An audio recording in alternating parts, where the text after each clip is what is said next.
Good morning on Anzac Day 2023. Whether you're watching in Albany or Broome, Cavalry or Kalgoorlie, welcome to the Perth CBD and St George's Terrace for the Anzac Day March and commemorative service.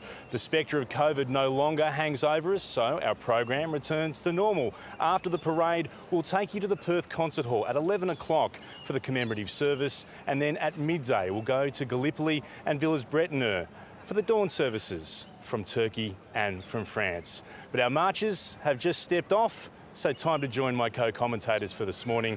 It's a big hello to Steve Danaher and Paul Salpietro. Thank you, Clint, and good morning, Steve. Yes, good morning, Paul. So the weather gods are shining upon us at this stage of the game, and fingers crossed the marchers and the general public don't get too wet today.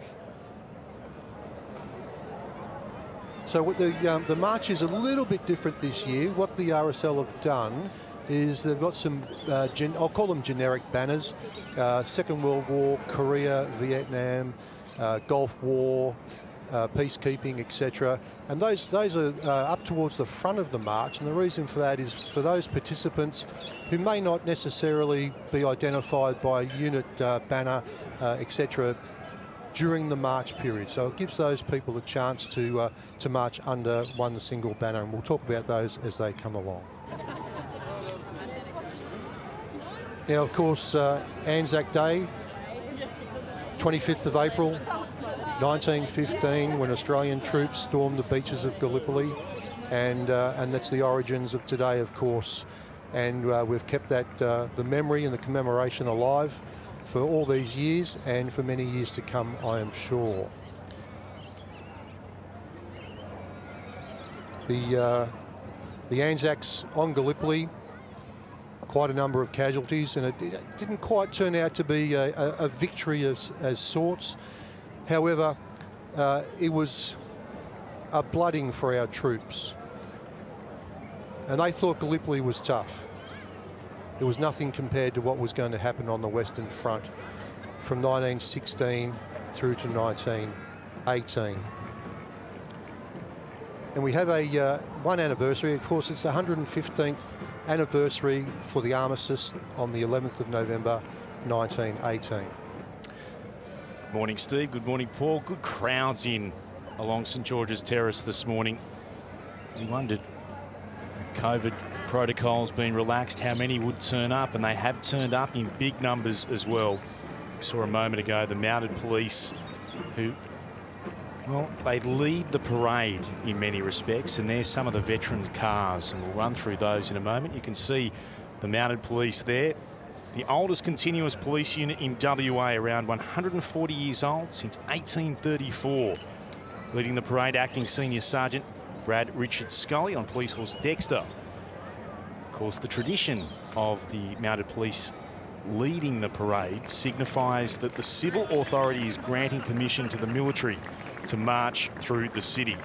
And there is the saluting dais, and we'll tell you more about those on the saluting dais in just a moment. But you can see right up the terrace as our marchers continue to make their way east, and they'll head towards Langley Park, and then of course head into the Perth Concert Hall for the commemorative service, where we'll take all of that for you here from 11 o'clock. State President there of the RSL, saw him just a moment ago, Mr. Duncan Anderson. Alongside him, the other people leading the parade, the service chiefs.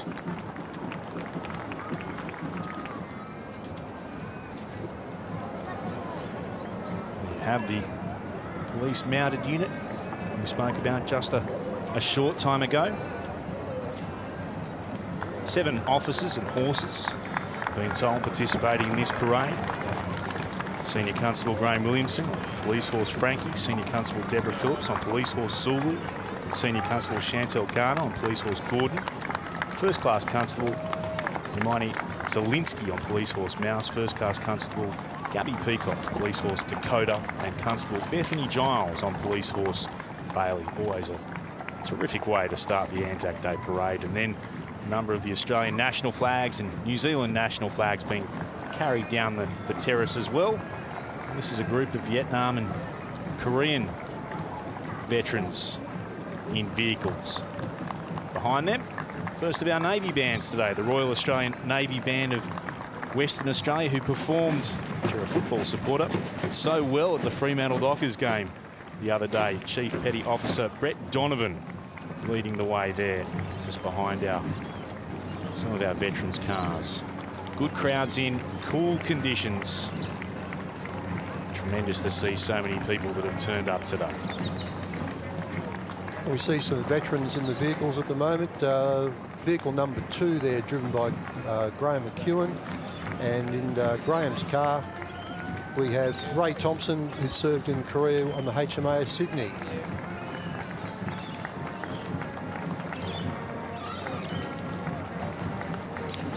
Bill Ritchie there, served in Korea. Yes, Bill served on the HMAS Sydney, 39 years in the forces and retired as a commander. 97 years of age. Well done, Bill.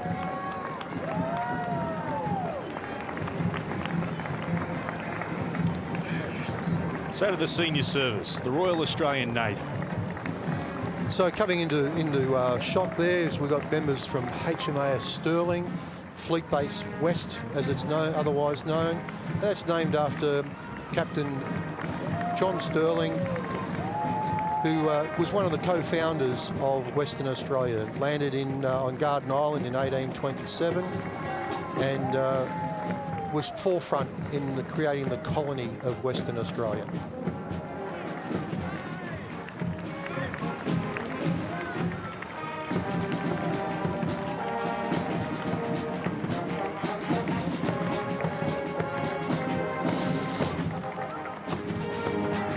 Taking the salute there. CEO of HMAS Stirling. Yeah, Captain Gary Lawton, Royal Australian Navy. He's got serviced with both the Royal Navy and the Australian Navy, and been a submariner his whole life.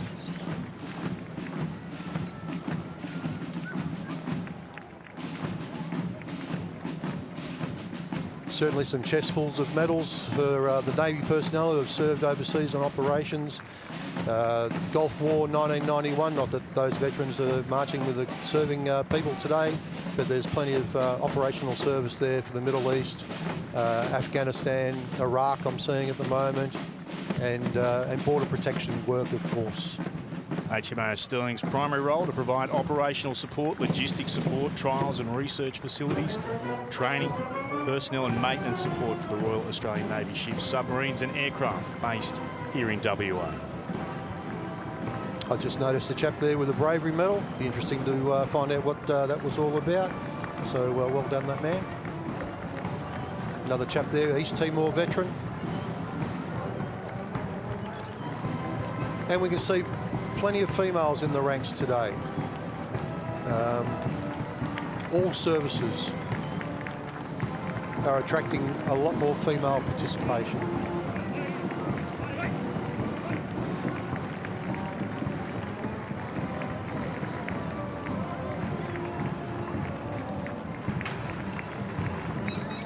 Also worth noting for people who might be just tuning in for the first time for the Anzac Day parade.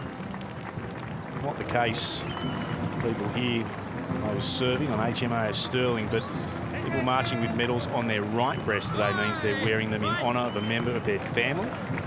Just on your left breast, a medal that you have been awarded.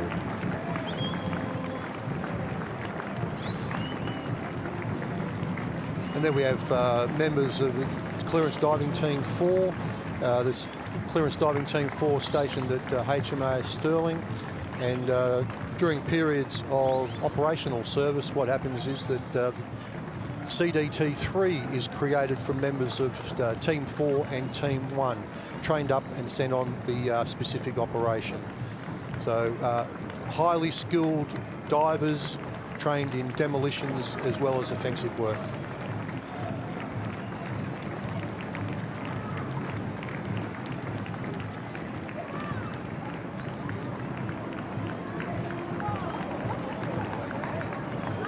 HMAS Perth is an Anzac class frigate. mainly used for anti-submarine warfare, and it's inherited a proud legacy of service, courage, resilience and sacrifice from its forebears. There have been 4 Perths, I think it is. One was lost in Sunda Strait in 1942. Another one has done 2 tours in Vietnam, and the current HMAS Perth has been very, very busy over the last number of years. There's members of HMAS Stalwart, a supply class auxiliary oiler replenishment ship. It's intended to carry fuel, dry cargo, water, food, ammunition, equipment and spare parts, providing operational support for the deployed naval or combat forces operating far from port or on the seas for longer periods. They're crisp white uniforms of the Navy. HMAS Stewart there.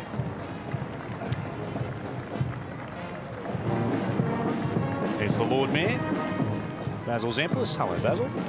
Alongside him, Premier, Mr. Mark McGowan. Also joined by the leader of the opposition, the federal opposition, Linda Reynolds.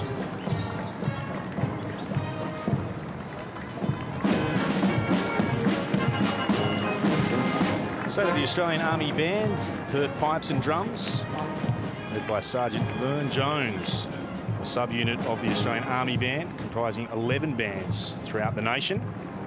Previously named the Western Command Band and the band of the 5th Military District. They were formed at Swan Barracks in December 1949. Once a brass band, it's transformed over the years to best support the Australian Army Band's role of enhancing the image of the Australian Army through its community and military engagement. Always an important part of Anzac Day here in the Perth CBD along St George's Terrace. First unit in the order of march today with the Australian Army contingent is the 10th Light Horse Regiment, seen there with their distinctive emu plumes and the sides of their slouch hats. 10th Light Horse was raised on 10th of October 1914 and was the only AAF Light Horse Regiment to be raised in WA. The unit is probably most well known for their actions at the Neck during the Gallipoli campaign in August 1915. The scene as which was immortalised in Peter Weir's film Gallipoli.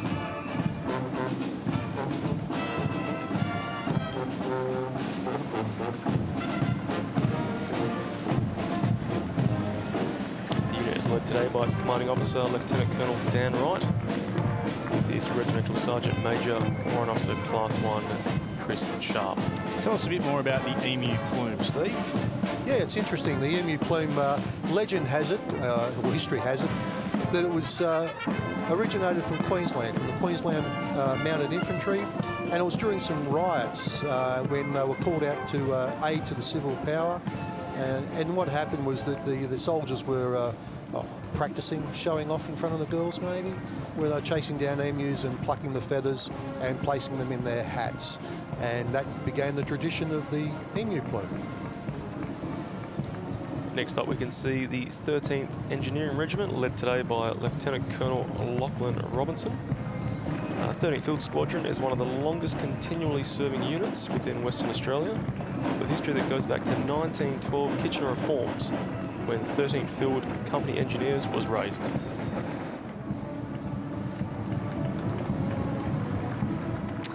Following out we can see the 1128th Battalion Royal West Australian Regiment, led today by Lieutenant Colonel Alistair Sparks, who assumed command of the battalion in 2022. And there's the Brigadier Brett Challoner taking the salute. Brett's been commander of 13 Brigade for the last 2 or 3 years, and ex-SASR Regiment soldier. Now we can see the 16th Battalion Royal West Australian Regiment, known as the Cameroon Highlanders of WA. So why are they wearing the tartan today? That's part of their traditional, they are the Men of Bravo Company. That is part of their traditional dress, which traces its roots back to the Scottish Cameroon Highlanders, unique to the Australian Army.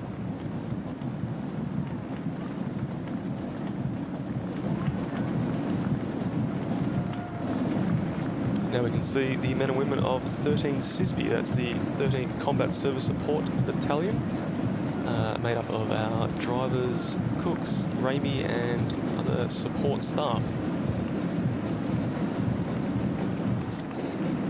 Formed in 1995 with the amalgamation of several subunits, 13th CISB provides logistics support to the 13th Brigade.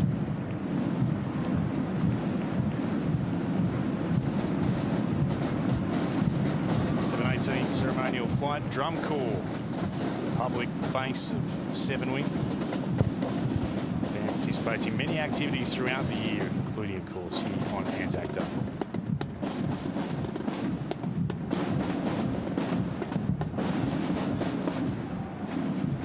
And following them, we have the Royal Australian Air Force RAF Base Pierce.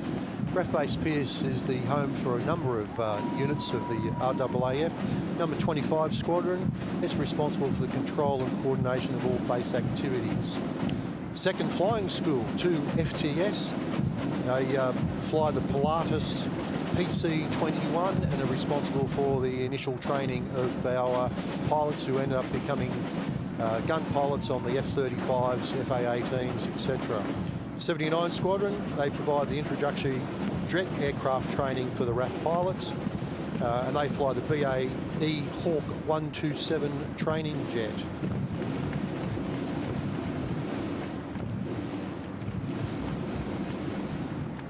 The other units there, 453 Squadron Detachment of Pierce, Air Traffic Controllers, the 2nd Expeditionary Health Squadron, 2 EHS Detachment Pierce, provide all the health services, etc.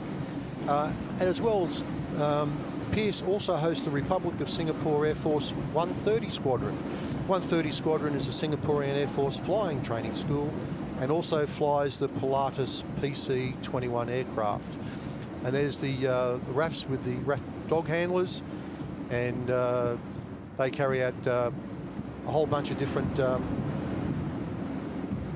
the working dogs, and they're also part of 25 Squadron.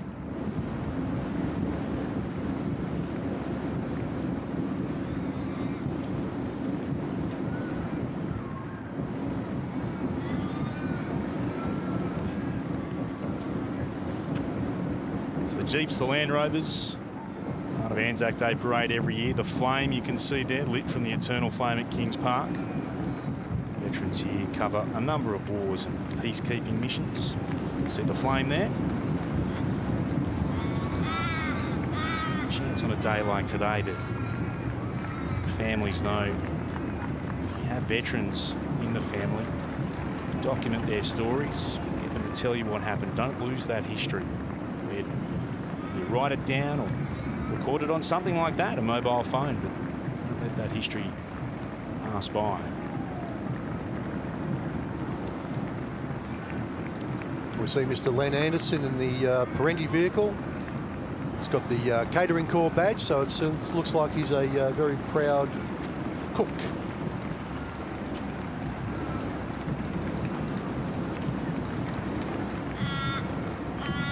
Here's the Dennis fire engine we see every year.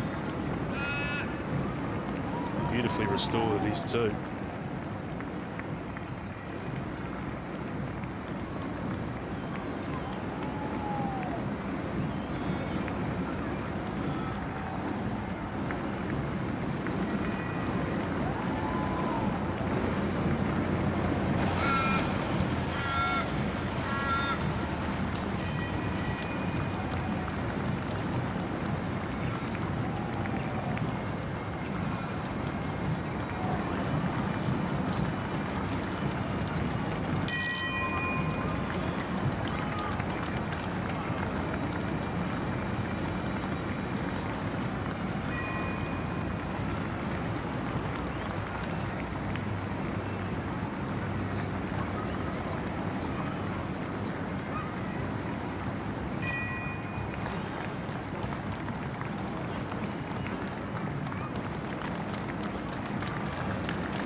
And just one of the ladies there from the RANs in the veterans vehicles.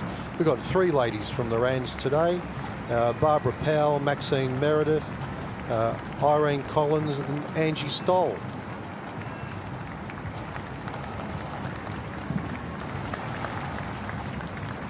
The There's John East.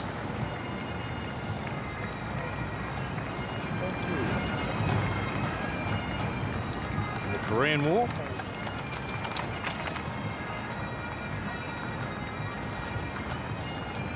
Alongside him, Carlo Sachiro, who's peacekeeper, serving in the Air Force for 30 years in Egypt. And there's Irene. She joined the Wrens in 1970. Well done, Irene.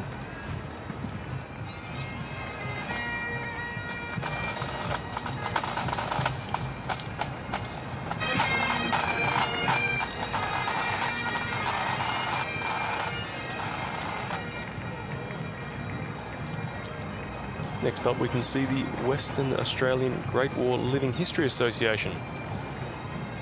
Being led today by ex-Warrant Officer Class 2 Bob Wise. Head of them though, Presbyterian Ladies College Pipe Band there. From back in 1981, they wear the black watch tartan and recently celebrated a 40th year. Today parading in front of the Royal Australian Regiment Association. Led by Pipe Major Sophie Hall. There's the Governor. His first Anzac Day, the Honourable Chris Dawson AC. Well, there he was a moment ago, sworn in as the 34th Governor last July.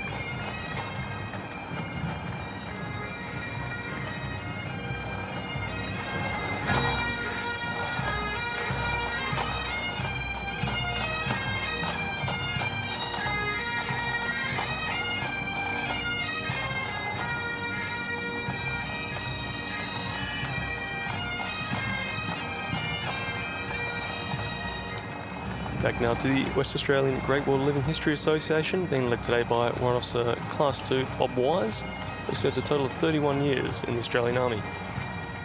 The association is made up of military enthusiasts, many being ex-service personnel, with the aim of displaying and preserving West Australian military history. And behind them we have the banners of the wars that we've participated in the World War II banner we're supposed to see Peter Munro was 98 years of age. Doesn't look like he's made it. He was the last surviving veteran of the Battle of Atlantic and he served with 10 Squadron. Behind them we have the Korean War. Began in June 1950.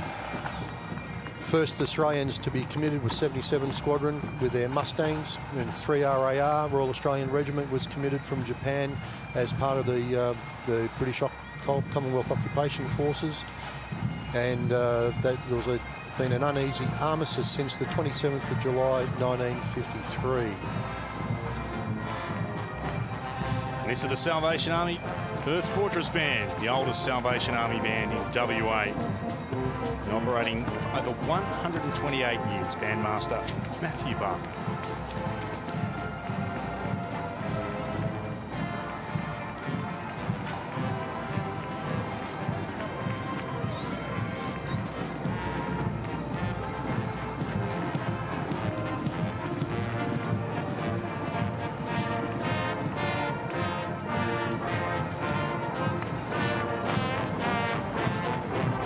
Next up we have the Vietnam Veterans Association of Australia, WA branch, being led today by Richard Williams, OAN. Richard served as a national serviceman in South Vietnam, returning in 1970. The association organises and conducts the Vietnam Veterans Memorial Day service in August each year at the Vietnam Memorial in Kings Park. Membership is available to all Vietnam veterans, family members and their descendants.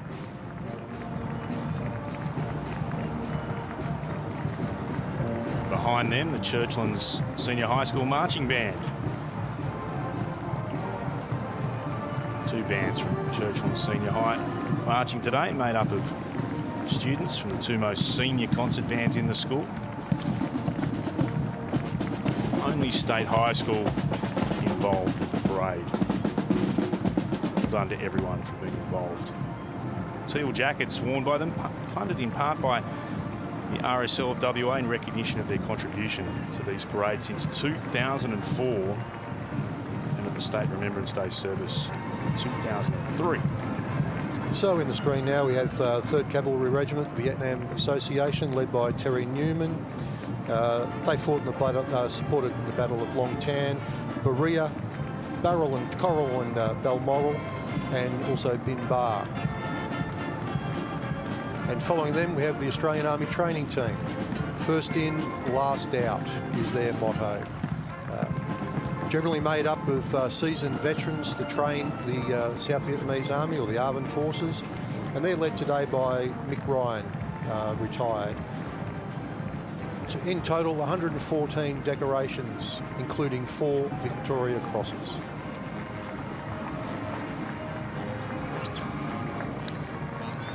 Next up, we have the National Servicemen's Association. During the Vietnam War era, some 870,000 young men registered for compulsory national service between 1965 and 1972. And there, WA Brass. History dating back over 60 years.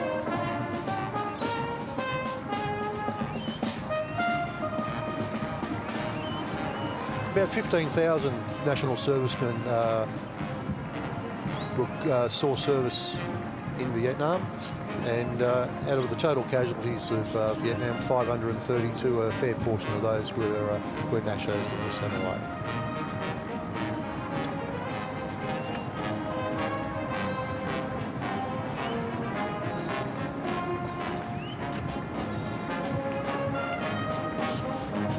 And on screen there we have the Naval Association, HMAS Sydney. Sydney, long history, and in fact has more battle honours in the Royal Australian Navy than any other ship. There's been 5 versions of the Sydney from the First World War through to current day. And there we see a Korean veteran from the Navy.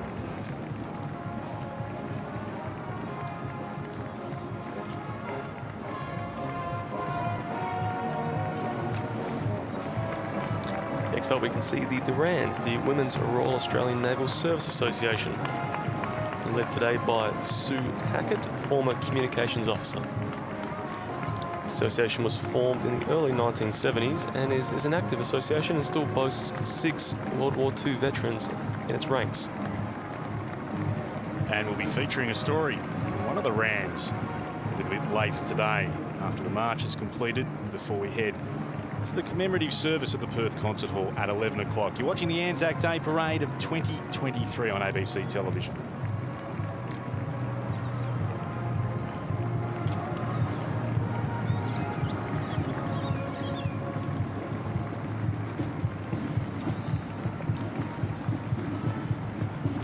Here's Churchland's Senior High School Marching Band again. Second time we've seen representatives Churchlands. Often for many of these students, this is first marching experience. And the HMAS Perth Association, they're led by Bob Mummery. The Perth has been 3 HMAS Perths, one 1940 to 42, that was lost in Sunda Strait against the Japanese. Perth 2 served 1965 to 99, including 3 tours of Vietnam. And Perth 3, which was commissioned in 2006 and has been very, very busy since. The other banners being carried there by Tom Vandertorp, and the Naval Cadets are carrying the Naval Commendations.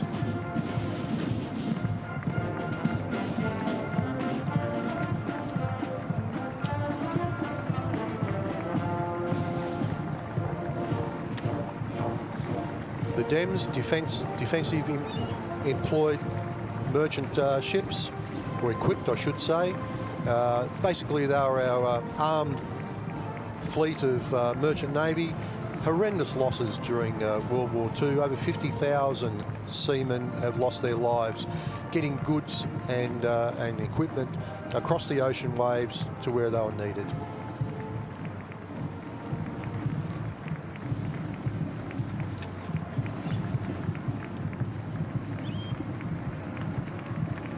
You see the tribal class destroyers.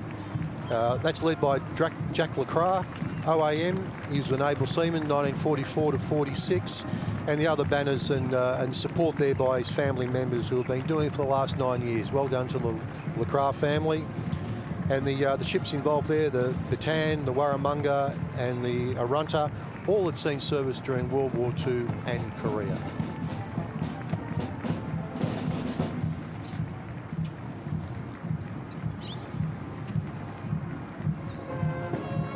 WA Fire and Emergency Services Band, led by Michelle Bell.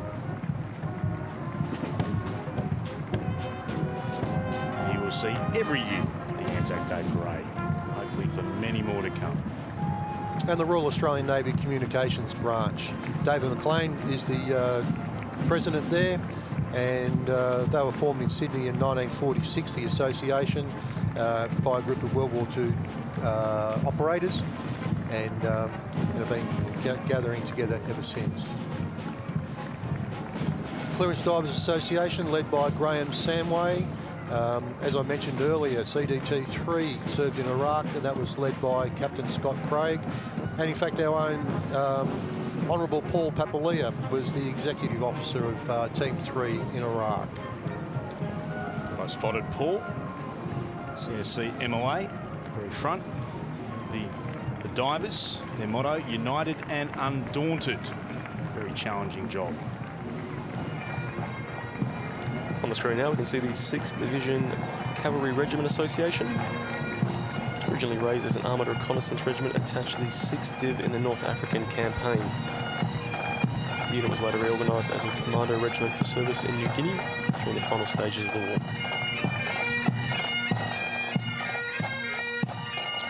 Good to see one Second World War veteran still marching there today, which is really good to see.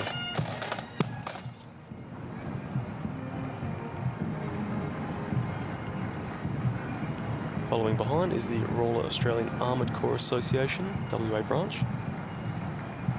The association operates from Canberra House at Irwin Barracks and provides support and social activities for current or past serving members of the Royal Australian Armoured Corps. And the Royal Australian Artillery Association, led by Jerry Warner, AM LVO. And they have the roots of their formation goes back to the West Australian Troop of Volunteer Horse Artillery from 1872. And their motto is everywhere where right and glory lead. And Frederick the Great once said, artillery adds dignity to what would otherwise be a vulgar brawl. Well done, artillery gunners.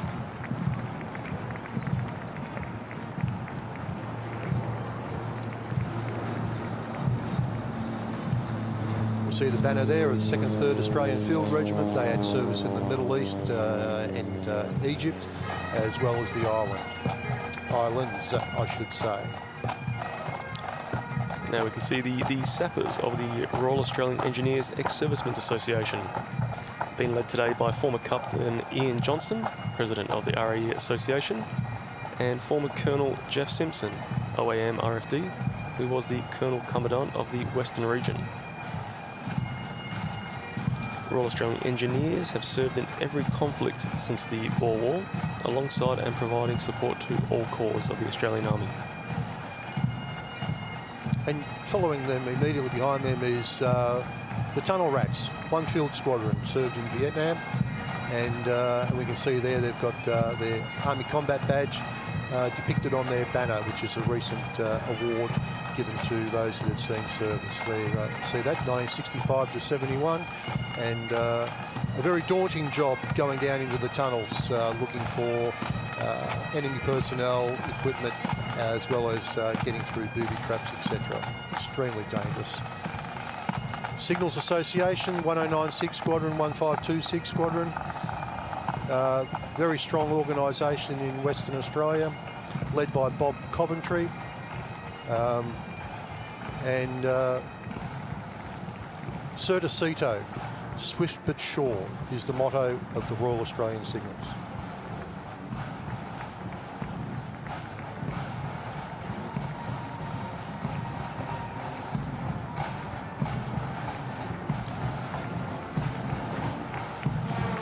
The regiments, the Royal Australian Regiment, starting to come along into screen.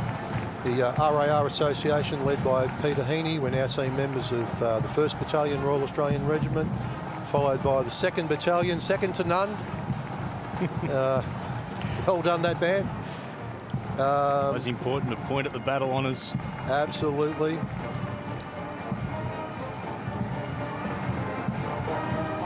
So all the battalions have done lots of work, particularly from Korea right through.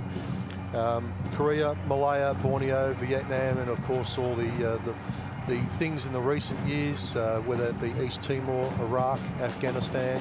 4RAR was the first Australian battalion to be organised or formed on Australian soil.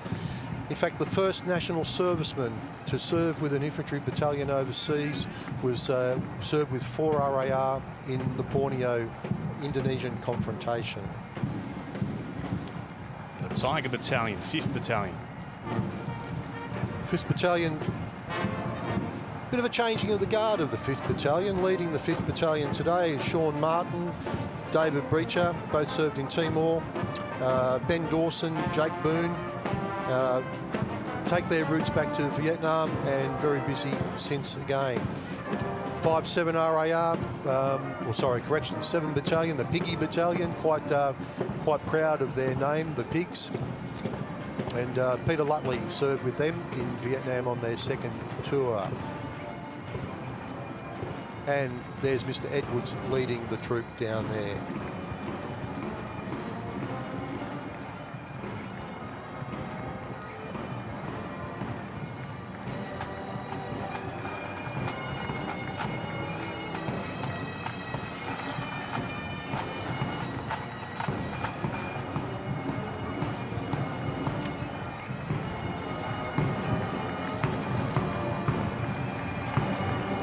Battalion. Before that, we saw the banner for the Grey Eights. Yes, the Grey 8, 9 Battalion. The Grey 8 was awarded the Vietnamese Cross of Gallantry citation for their work in the Long Hai Mountains in South Vietnam. And 9 Battalion did shy on numbers this year.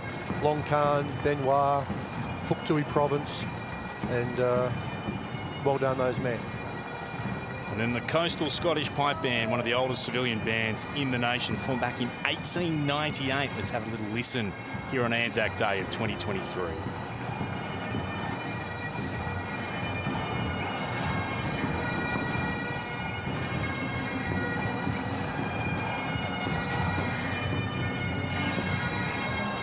Led by Pipe Major Hamish Cotton.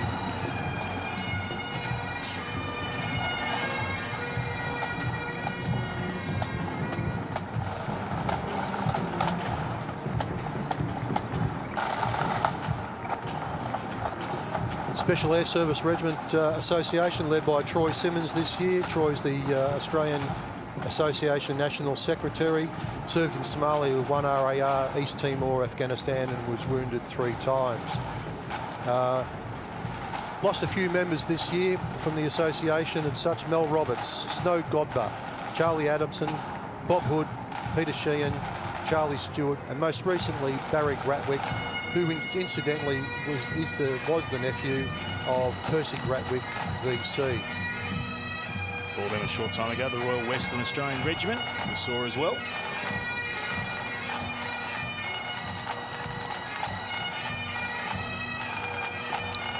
Up next, we can see the banner of Z Force, famous for their work during Second World War during Operation Jadwick.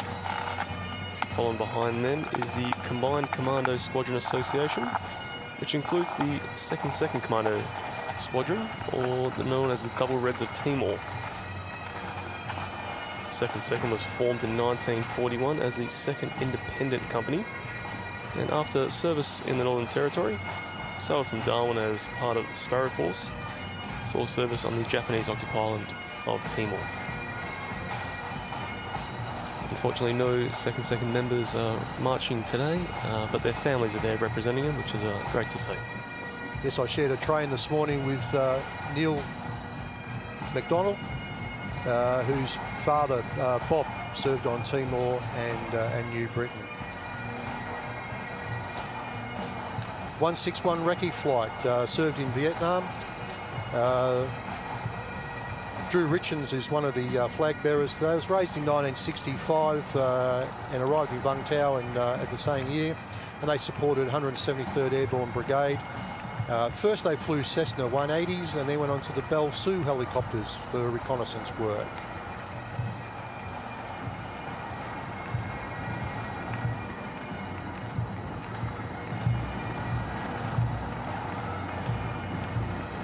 And looks like there we have the Royal Australian Transport and Service Corps, and they're responsible for all matters of road, water transport, air dispatch, movement control and postal services. So I think not too many people know what a stamp in an envelope is these days. City of Coburn Pipe Band with you on Anzac Day of 2023. Hope you're enjoying the coverage on ABC television. Following behind is the Royal Australian Army Ordnance Corps with the motto, "To the warrior, his arms." The Ordnance Corps is responsible for a wide array of support tasks to the combat units of the Australian Army.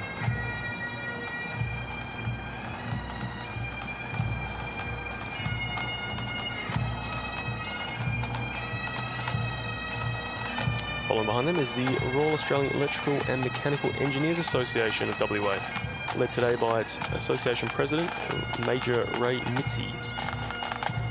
The association can trace its history back to the 1950s when members of the Midland Workshop, now known as the Midland Markets, raised the association. The men and women of RAMI provide a very important task to the Australian Army, providing capabilities for our troops serving overseas. Yes, if you need something fixed, get the RAMI boys onto it. They will sort it out quick smart. And now we see the Royal Australian Army Pay Corps Association, led today by former Warrant Officer Class 1 Bob Mees. The Australian Army Pay Corps is one of the smallest corps in the Australian Army and was established on the 21st of September 1914. It has been in service with every theatre of war and operation that the Australian Army has participated in since 1914. Following behind them is the Military Police Association of Australia. They're wearing their distinctive cherry red berets.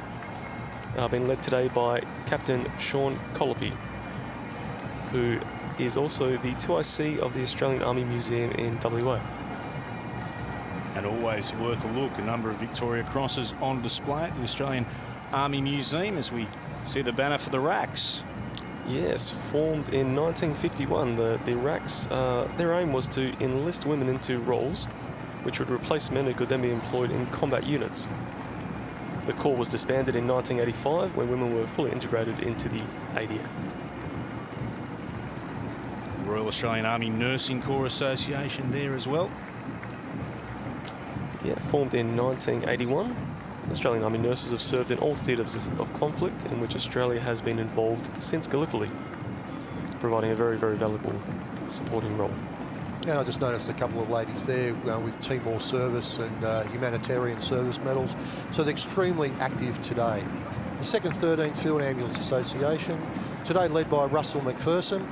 It was hastily formed in 1940 and sailed from Fremantle for the Middle East. It served in Egypt, Tobruk and the Western Desert, played an active role in the evacuation of Greece and Crete and in the Syrian campaign.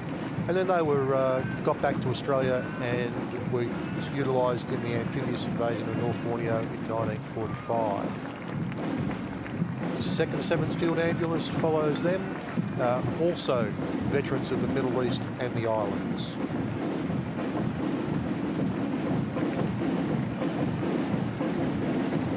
View from up on high. Anzac Day Parade of 2023. Clint Wilden alongside my co-commentators, Sal Pietro. This is the voice of Steve Danaher. And there we see the Officer Training Unit, Skyville. Skyville was designed to create,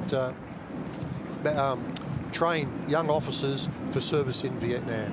Harry Neesham is leading them today, and it was formed in '65, and quite a number of them served in Vietnam as basically to boost the numbers of well-trained officers to lead men in battle. Here's a quick dash across the terrace before they arrive too.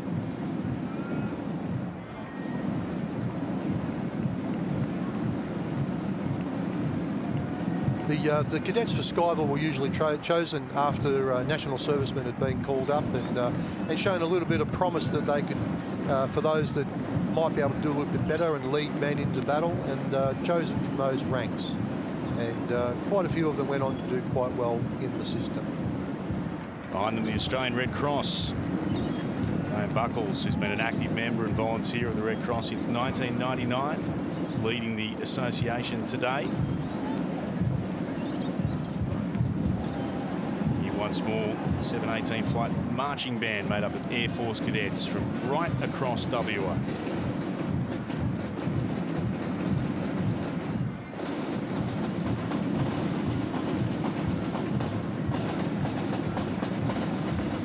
And behind them we have the RAAF Association WA division, and they're based at Bull Creek there. And a shout out to the museum for those that want to have a look and see a Lancaster and a Catalina.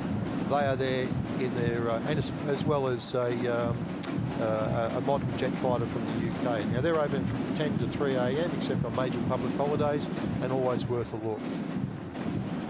Bomber Command Association. Bomber Command had some severe losses during World War II. Approximately 10,000 Australians served with Bomber Command, and about 80% of those were killed in action.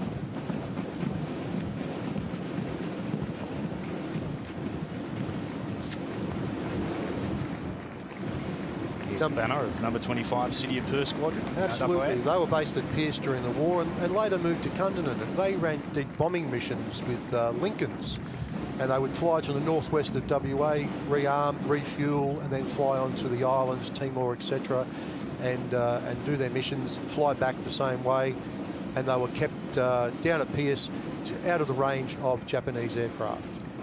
Terrific to see the crowds that have returned in 2023.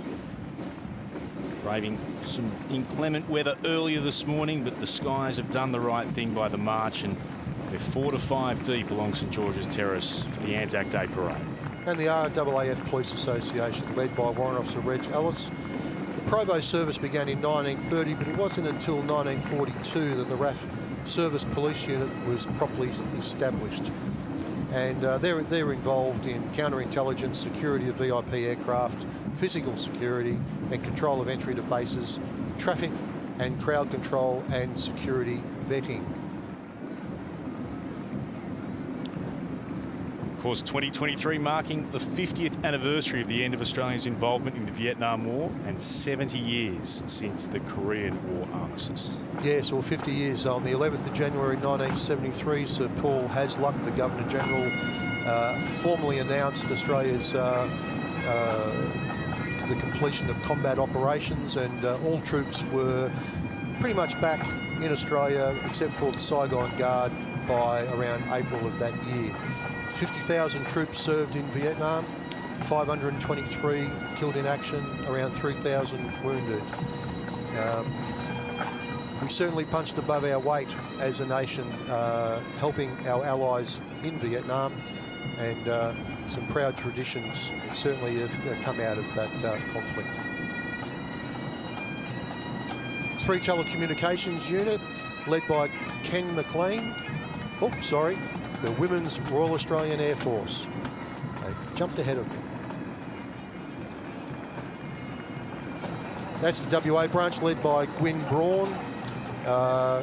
It's been over 45 years since the Women's Royal Australian Air Force became serving members of the RAAF, and they would like to welcome any members to come and join their association.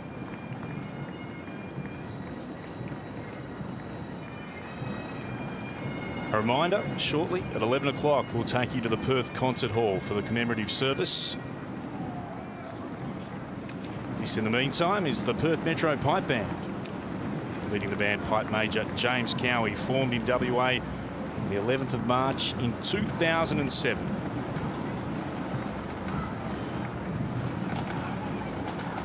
The band wears the Lionheart tartan, designed and developed by Robert Matheson, the Kilt Centre in Scotland.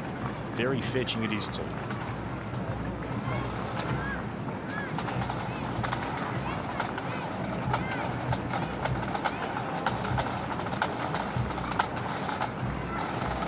And there we have the Australian Peacekeepers and Peacemakers Veterans Association. Should be led by Michael Ramalis, OAM this year. It's also an anniversary, 75th anniversary of peacekeeping for Australia. Over 66,000 Australians have served on peacekeeping operations. And there's a plaque being dedicated at the Ballajura Peace Park this Thursday, 27th of April at around about 10 a.m. It's also a 30th anniversary for those troops that returned from Cambodia in October and November of 1993. That was Australia's largest commitment overseas since the Vietnam War. Led by Major General Sanderson, a local WA man now, and over 1,500 Australians served in total. Now we can see the Gulf War I veterans who were members of Operation Desert Shield, Desert Storm during the liberation of Kuwait. Over 1,800 ADF personnel served during the First Gulf War, with the Navy supplying the biggest contingent of personnel.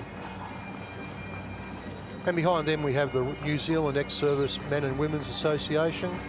They put the NZ in Anzac for us. Served with us, in fact, going back to the Boer War. World War I, World War II, and every major conflict that Australia has been involved with, our Kiwi cousins have been there as well.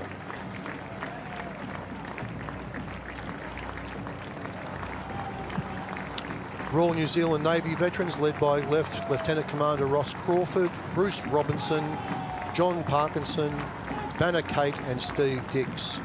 They were founded in 2013, and that's just to foster relationships between Australian and New Zealand veterans, and also any holidaying Kiwis in Perth, please catch up with your mates. The Royal Air Force, the veterans.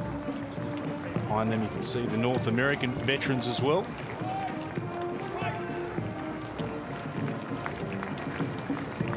The Royal Air Force veterans made up of veterans from the 1960s through to today.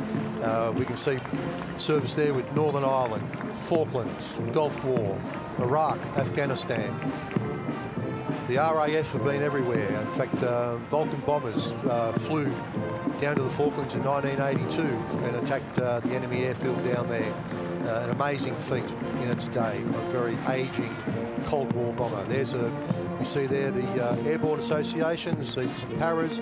Dave Abels, DCM, won his DCM at Goose Green. We've got the Cherry Berets of the paras, Green Berets of the Royal Marines, SAS Beret, Aviation.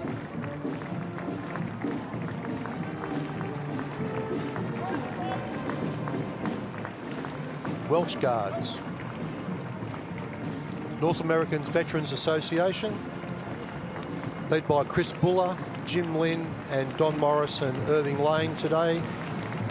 They've marched through Perth on Anzac Day since the 1980s, and it's about fostering relationships between Australia and the USA.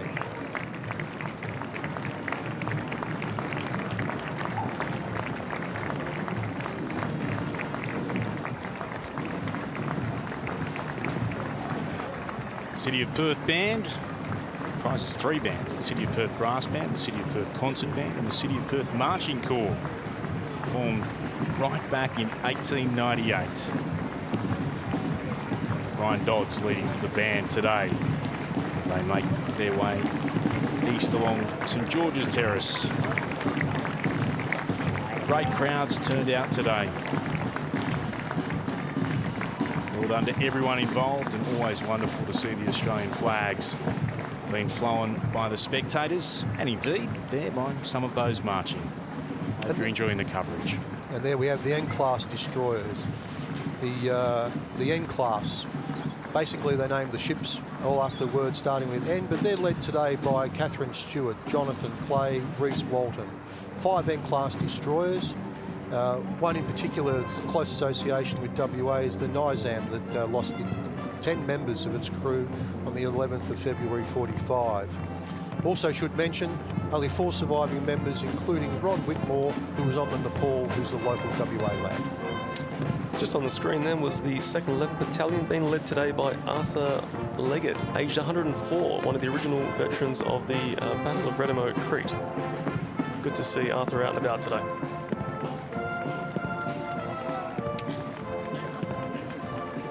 Next up we have the 16th Battalion AF Association. Again, no veterans are marching today, but their families are out there representing them, which is great to see.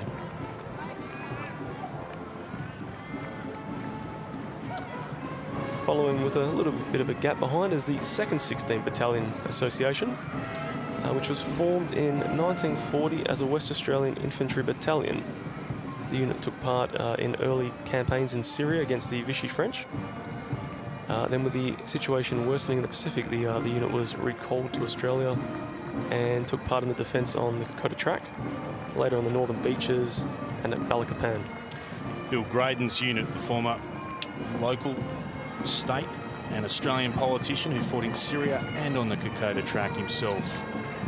Well-known West Australian, that was his unit, the 2nd 16th. And Bill's still with us, 103, watching Yes. from home. Good on you, Bill. In fact, I read a book just this week about Izarava and the 2nd 16 Battalion. Bill's mentioned in it quite a bit.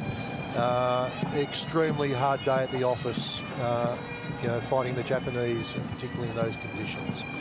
The 2nd 16, 2nd 14, 39 Battalion holding back the enemy at Izarava in 1942. And then 43 years in both WA and Federal Parliament.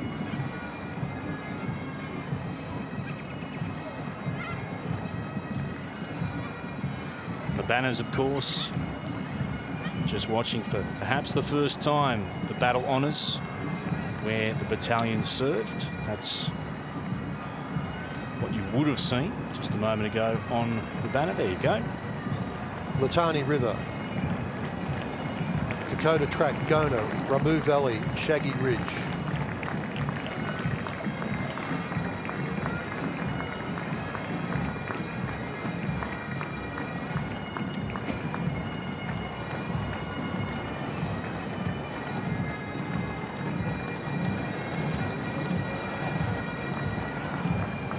Very healthy contingent behind the 2nd 16 banner of family members. Now we have the 28th Infantry Battalion Association, also known as the Swan Regiment, followed behind with the 2nd 28th Battalion and 24th Anti-Tank Company Associations. Marching in front of them, the Swan Regiment drums and pipes. And you can see over to the right of screen in just a moment the T, which has a very interesting background behind it for those that can actually have the T on their banner. Yeah, so the T colour patch represents the unit's participation during the siege of Tobruk during the North African campaign. So units that were involved in the siege were authorised to change their colour patches into the shape of the T. Certainly worn with pride and distinction for the remainder of the war. Australians served there from July 41 through till December 41, and then into the Battle of El Alamein. Just on the screen now is a small contingent of the 2nd 32nd Battalion Association. Again, no veterans are marching in this today's parade, so they're represented there by their families. But it is certainly worth remembering their service during the Tobruk Middle East campaigns and in New Guinea and Borneo. And the 2nd 43rd you see on the screen there, Private Tom Starcevic gained a Victoria Cross for the 2nd 43rd when fighting the Japanese in Borneo. It's one of the Victoria Crosses I mentioned earlier that you can see at the Army Museum of WA. Yes, in fact, Percy Gratwick's is also on display, and other medals of significance as well. 2nd 43rd there. We move on to the 48th Battalion. 2nd 48th, one of the most highly decorated infantry battalions in the Commonwealth, and included 4 Victoria Cross winners, 2 of those being West Australians, Stan Gurney and Percy Gratwick, as Steve just mentioned.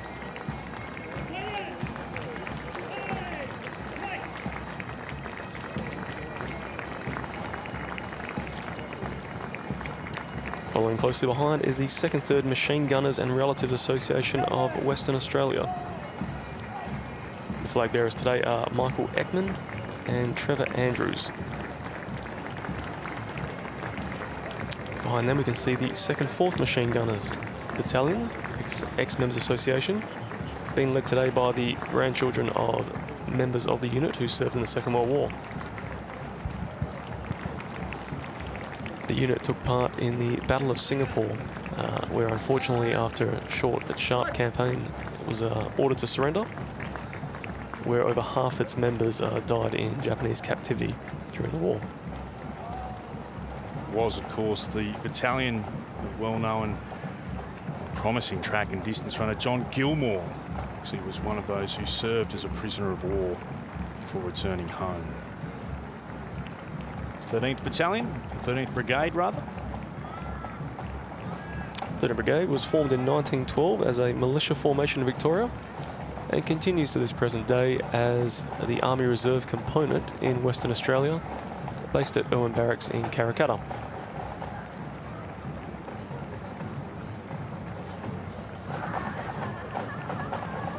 Following closely behind, we have the 2nd, 7th Australian Field Regiment Association, Gunners.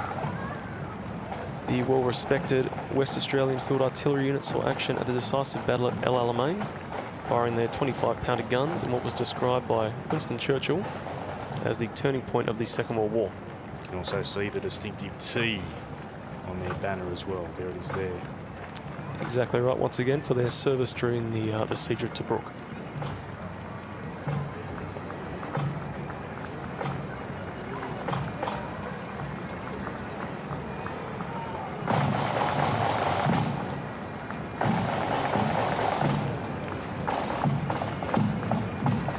Australian flags waving. Big hello to you both as well. Thanks for being part of the Anzac Day Parade. Commemorative service will be coming up from the Perth Concert Hall as we continue our commemorations on AWST television today. After that, we'll take you to Gallipoli and Villers-Bretonneux, the dawn services from both Turkey and from France. WA Sikh Band started back in 2005, direct descendants of some of those who fell in Gallipoli and other campaigns, including both World Wars. Comprises young members of the WA Sikh community, and they have participated in this parade since 2005. Yes, and the Sikhs have seen service in World War I in Afghanistan and China, Gallipoli, Egypt, France and Flanders, Mesopotamia, Northwest Frontier, and in World War II, Burma, Malaya, Iraq, North Africa, Italy and Greece. And on screen now we see the Papua New Guinea Association of Western Australia, dedicated descendants of the Papua Infantry Battalion, the PIB, and the 1st and 2nd New Guinea Infantry Battalions. Sterling work on the Kokoda track and such. Probably a term not so much used today, but the fuzzy wuzzies, the porters that supported the Australian troops, taking equipment, ammunition, food and water up to the front line and then bringing the wounded troops back. They're an absolute godsend. Many thousands of them served faithfully the forces, and in fact there's probably very few of the original porters alive today, but the tradition still carries on. When you know, people walk the Kokoda track, the locals still carry your pack for you. And in fact, my brother got very sick on the Kokoda track only a few years ago and was carried out a la World War II style. Fairly large contingent of Papuans in Australia at the moment, particularly in WA. A lot of them FIFO workers, and first time that I can recall seeing them marching on Anzac Day.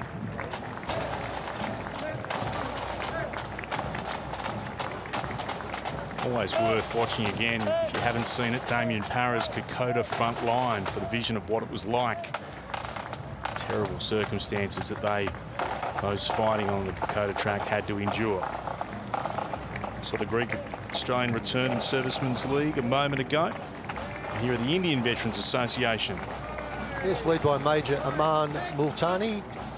He's a proud member of the 28th Battalion. They have a strong history of supporting the British Empire during that period, the First War, the Second War. They in fact supplied a medical hospital during the Korean War. They supported both sides. They saw no differentiation. And of course, they've been heavily involved in UN peacekeeping and been busy on their own borders over the last few years.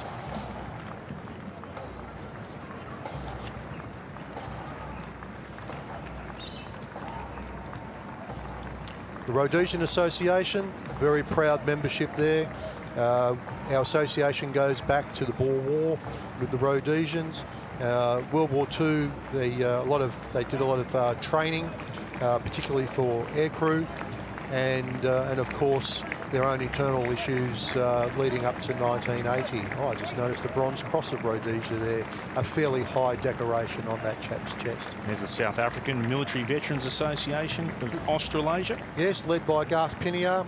The bearers are Ben Opperman, Andre Pretorius, David Stevenson, and again a very strong membership in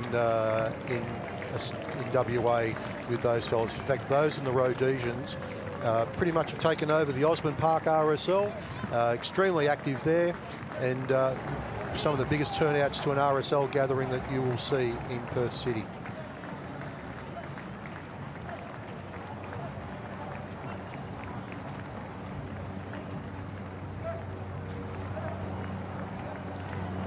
The Anzac Day March of 2023 with you on ABC television.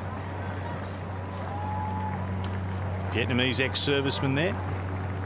Yes, I mentioned earlier our huge commitment in Vietnam from 1972 to 62 to 73, and as we're fully aware, very many Vietnamese made their way to Australia as refugees back in the day, and have become extremely integrated into our society. The Vietnam War, that we knew about as such, about 10 years worth, but the Vietnamese have been at war with various people from basically World War II right through. The Japanese invasion, the French decided they wanted to recolonise Vietnam again, and they fought against the French, and then communists ended up taking over in 1975. Korean Association of WA, big anniversary this year, as mentioned, at Kings Park on the 27th of July, the 70th anniversary of the armistice. There is a dedication for a memorial up there. A 5-ton rock has been brought in from Kapyong, a major battlefield that the Australians had served in or fought in. Pete Heaney, the RAR Association, and Peter Heaney have been heavily involved in organising that. The ambassador the Australian ambassador for Korea will be visiting on the day, as well as the Premier up there to dedicate the memorial. Over 1 million casualties during the Korean War, and again, I mentioned earlier, an uneasy ceasefire, and it was the first test for the United Nations after World War II, which almost failed. A very tenacious enemy, the North Koreans, supported by the Chinese.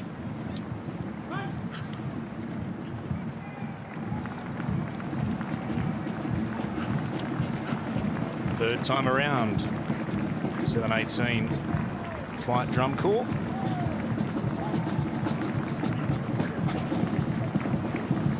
Busy Anzac Day indeed for them.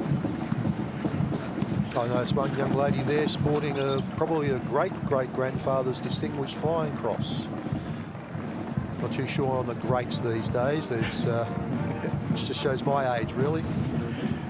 The Australian Navy cadets. Many former cadets return as Navy officers and instructors, pass on their knowledge and experience to future leaders.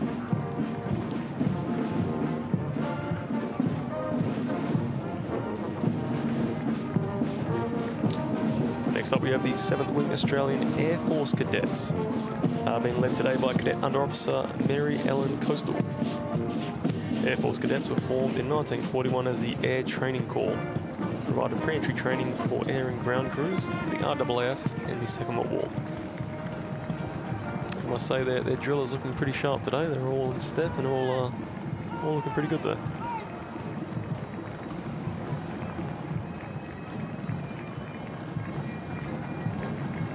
Behind them, the WA Fire and Emergency Services Concert Band once more. Proud history dating back to its foundation by a group of returned servicemen from the 44th Battalion from 1920. They came back and they decided to support the many returned World War I diggers.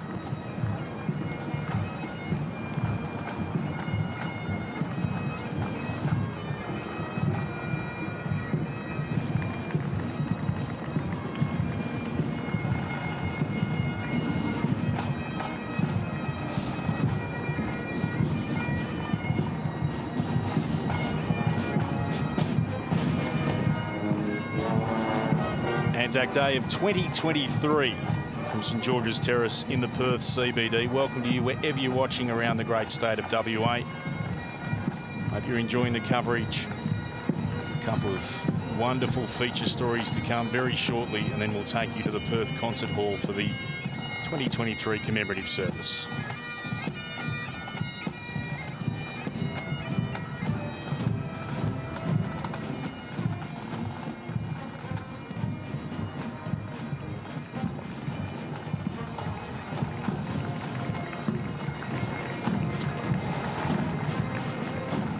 Australia Police pipe band you can hear in the background. Taking the salute today for WA Police, the Deputy Commissioner Alan Adams.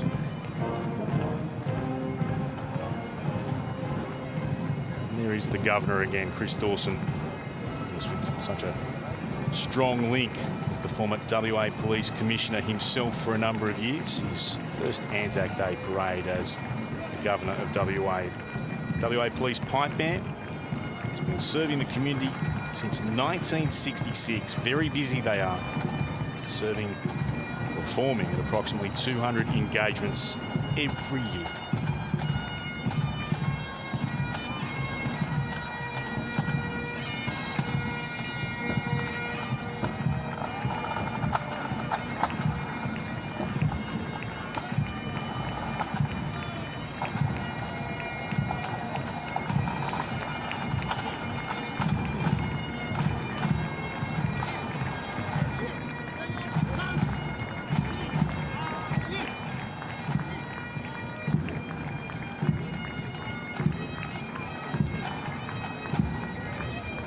The descendants of the Rats of Tobruk Association. They formed to ensure that the memory of the Rats of Tobruk is not forgotten. And they were formed in September last year, and they have two events and get-togethers to exchange information about family members who had fought, and they plan future projects to disseminate the history of the Siege of Tobruk.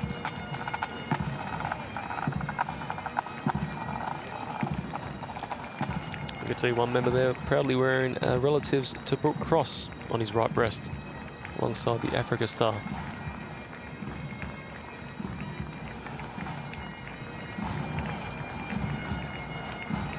And descendants of World War II Chinese Defence Force, led by Jiang Chengfu and Dao Zheng Wei. This is this year the fourth year of the descendants of the group that joined in the Anzac Day parade. And to commemorate the contribution of their fathers, and over 450 million Chinese contribute to the victory in World War II on the battlefields. They extremely hard fought against the Japanese during World War II, and actually prior to World War II, and a lot of something that we don't hear about so much in Australia, but a lot of operations came out of China and such to support the war effort. Families of Polish veterans marching. Two squadrons of Polish fighters who flew in the Battle of Britain. They represented only 6% of the pilots, but accounted for 20% of the enemy aircraft downed. Polish fighters were also involved in Bomber Command and Coastal Command. And many Polish World War II veterans migrated to Australia and then served in the Australian forces in Korea.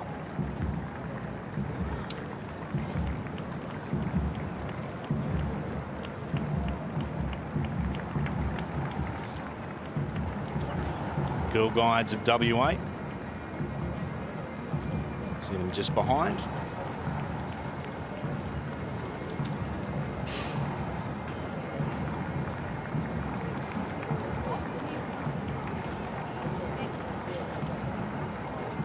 Member organisation, Girl Guides Australia. 10 million girls and women across 150 nations. Established here in WA in 1915. Now the motorcycle clubs representing the groups that support the Anzacs and other organisations, military type organisations. You have people from the Veterans Motorcycle Club, the Military Brotherhood, Patriots and others. Do a lot of charity rides, and Legacy is certainly a beneficiary of the Military Brotherhood.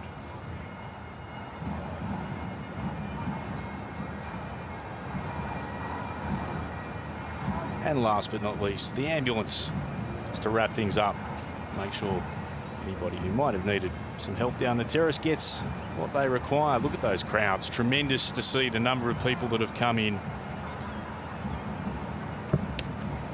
And then we'll head to the commemorative service in just a few moments. That will start at 11 o'clock and repeating again at midday. We'll take you to Gallipoli and then to Villers-Bretonneux, the dawn services from both Turkey and from France. There's the emu plume and the slouch hat we spoke of at the very top. Chance for the public to wander across and have a look at some of the military vehicles, grab a cup of tea, a cup of coffee. There's the crowds I was speaking of. Look at that. Tremendous to see so many people. First time we've seen these sorts of crowds since 2019. Tremendous response by the Perth public, coming out in big numbers to pay their respects and commemorate those who did so much for the nation. Remembering again, we spoke of a number of the anniversaries, two of the biggest ones in 2023, the 50th anniversary of the end of Australia's involvement in the Vietnam War and 70 years since the Korean War armistice. Anzac spirit being shown once again, embodying mateship, service, national pride. Values that reflect not just military service, but really do help underpin our wonderful nation. Banners fluttering, as you can see, as people take the opportunity to check out the military jeeps. What wonderful condition they are in. It's a delight to see them every year, the amount of work that goes into their restoration and their upkeep.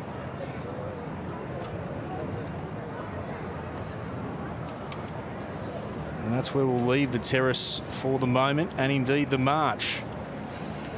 Remember, the commemorative service will start at 11 o'clock in the concert hall.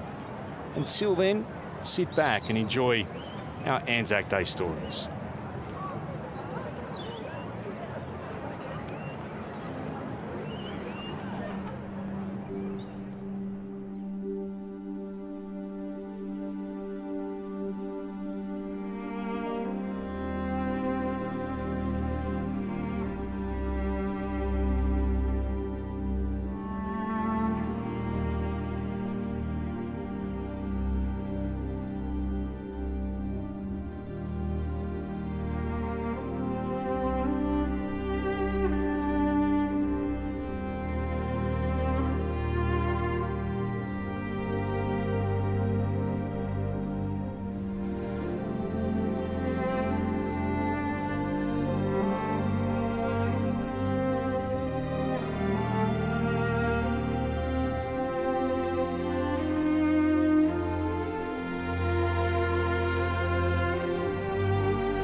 War memories are revered.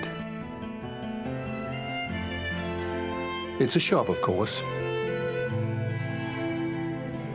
where those memories are polished, framed, restored, and valued. It's also where, for 3 or 4 days a week, John Burridge sits among the triumphs and detritus of empire and welcomes like-minded customers. John Burridge is himself no stranger to a fighting war. That was in the jungle of Vietnam. Now, among the eucalypts at Donnybrook, he has Murray Greys.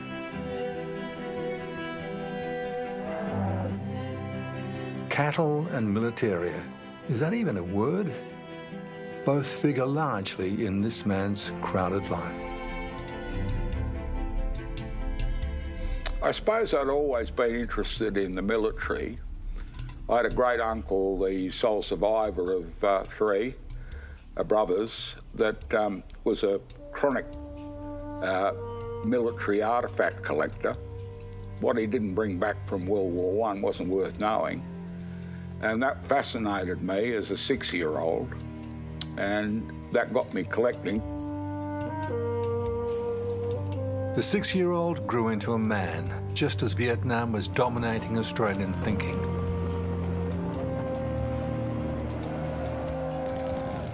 John Burridge's number was not drawn in the ballot, so he volunteered for national service. His view on the war was mainstream. I suppose the communists were the bad guys and they were rolling down through Southeast Asia, and we had to put a stop to it, you know. And for the next decade, that's what the Australians tried to do. John Burridge was in Vietnam for 13 months. For those who were never there, this is the question. How do you survive such a thing? Well, you're only ever worried about what was going on in your patch, you know. You didn't really have time to look at the big picture. You know, when I went over there, I thought that my platoon would go over as a platoon, we'd all have our job, that contacts with the enemy were probably things that were going to happen to other people but not to us, and that we'd all come home at the end of it. And you didn't? Well, we didn't, no.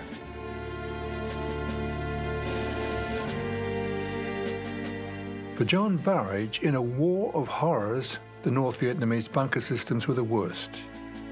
He recalls one action involving bunkers and gunships. That particular contact was the only time I'd resigned myself that I was going to die. I was convinced I was going to die. I couldn't get out of it, in my opinion, because we were probably between 10 to 20 metres away from the enemy, and they were firing machine guns and God knows how many RPG rockets.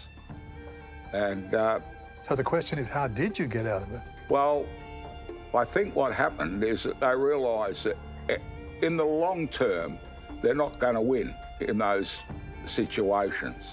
The gunships came in and did an absolute number on them. And it turned out later that we found out that Main Region 7, North Vietnamese Army, had a big conference going on in that bunker system. And the blokes put up a strong fight against us so that they could get their top brass away. I think once that job was done, they shot through. Vietnam is history. Afghanistan is almost so. As John Burridge puts it bluntly, in any future fighting, Australia needs a warrior caste. You've got to remember, when you go to war, you're not playing games. You've got to have these hard ass. You can't go over there with a powder puff. They don't care. The enemy don't care. They'll run all over you if you're not tough. You've got to have tough men.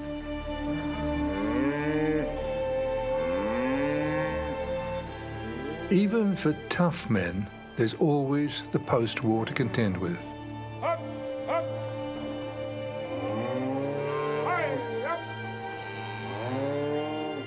It took me nearly 3 years to settle down. I just didn't know what to do.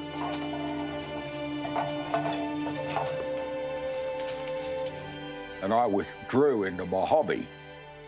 And then one day I turned my hobby into my business. At Donnybrook, with son James together working the Murray Greys, there's an unexpected parallel between drafting livestock in a race and the ability to value militaria in his Swanbourne shop. And when you've been in the military antique business for years, you don't forget I was collecting when I was 6 years old. It's the same sort of thing. You get the stuff come racing down the race at you, and you can go, brilliant, not bad, okay, junk. And you can draft it. You just know. Medals and Murray Greys, they define John Burridge today. But probably not more than Vietnam, which ended just 50 years ago.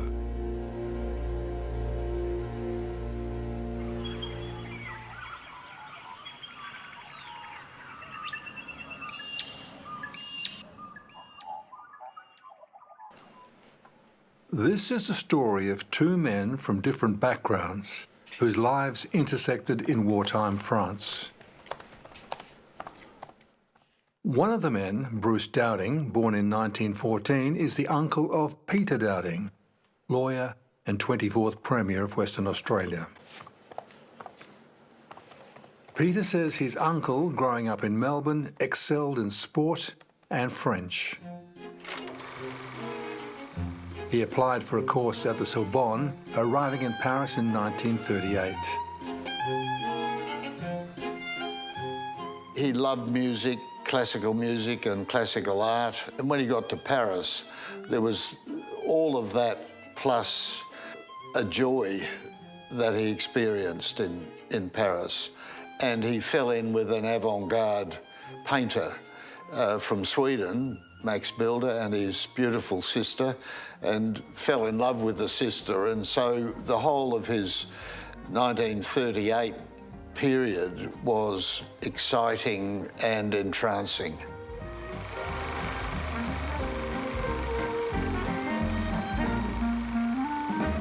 With war imminent, Bruce Dowding could have returned home as his parents wanted, but did not. Instead, he joined the British Army as an interpreter. I hope you can understand how I feel when I tell you that I must do something, something's in quotes, something because I'm here and because I must try and help these people who have helped me so much. He really wanted to be an assistant to French people. Harold Cole, the other man in this story, is English. Cole had been jailed in England as an habitual criminal. On release, he joined the British Army and volunteered for France. Peter Dowding describes Cole as an adulterer, a con man, a deserter, a thief. I think that he was a psychopath. He was incorrigible. He had no feeling for people, really. And wherever he went, he took advantage as he saw it for himself. In early 1941, Harold Cole and Bruce Dowding would meet in France, which at the time was divided into the occupied north and Vichy, unoccupied, in the south. The young Australian could not have known that because of Cole's betrayal, he was doomed to die. Cole was also a man of bravado and self-aggrandizement, and in the north of France, after France fell, he took it on himself to try and organise the local community who were helping escaped British servicemen. And he arranged for couriers to take them down to Marseille. Cole realised, I think, that there was money in this deal and took a lot of money, allegedly intended for the people in the north. Bruce was sent north to try and sort the organisation out around Lille. Cole thought that the head of the organisation was coming on a train at a certain time to a certain station and took the Gestapo there, and it wasn't Jerice, the head of the organisation, who stepped off the train, it was Bruce. Up till that moment, Bruce Dowding had been helping French intellectuals and British servicemen escape France. Now he would be taken by the Gestapo to Germany. He would face trial and, unsurprisingly, be found guilty and sentenced to death. Bruce Dowding was beheaded by guillotine, a method favoured by the Nazis. His family knew nothing of the manner of his death until years later, when a priest who had attended the execution wrote to them. I feel obliged to give you some information about the last moments of your son, as I shall never forget the personality of your son, nor his way of facing death. Your son met his death in such a proud and manly way. How do you feel about that? Well, it's a pretty sort of emotional thing, isn't it? Peter Dowding says his uncle was one of more than 100 people betrayed by Cole, who himself was later shot by Paris police. The nephew has researched the uncle's story for 40 years. Now there is a book.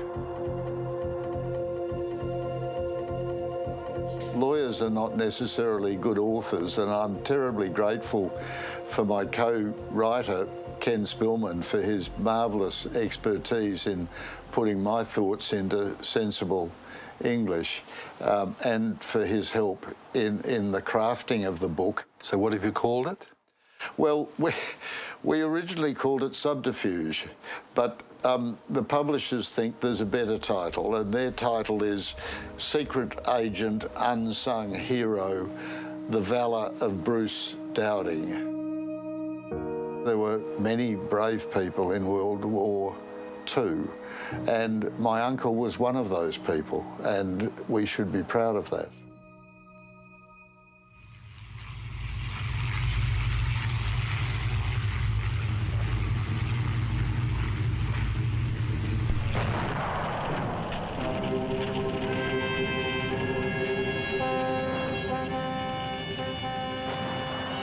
Early on a Sunday in December '41, Japan attacked Pearl Harbor. Survivors scattered, many to the far side of the world, to Fremantle, Western Australia.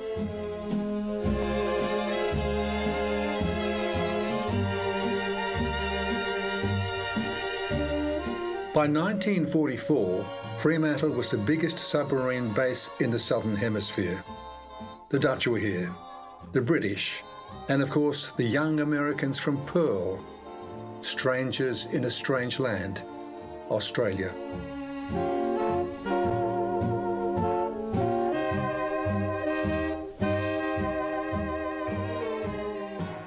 We didn't have a lot to do with the Americans, but around the city, of course, you found lots and lots of them. Back in that time when travel wasn't like it is now, most people here would never have met an American. You used to hear a lot of stories. I won't tell you some of the stories I used to hear about them. You won't? No, not now. Why not? A bit risky, I think. So it was that in 1944, Olwen Banks went to war. She joined the Women's Royal Australian Naval Service, the RANS, in Fremantle. A friend of my sister's, she joined up and she influenced me, I suppose. It looked good, and other girls were joining up. I had those 2 or 3 fellow workers. They'd gone into the AWST, I think. And another friend of mine went into the Air Force, the WAFs. But the Navy just appealed to me. At the time, Alwyn was an apprentice hairdresser. She was 18. Leslie Sylvester is an archivist historian. She knows what duties Australian women were given during the war years.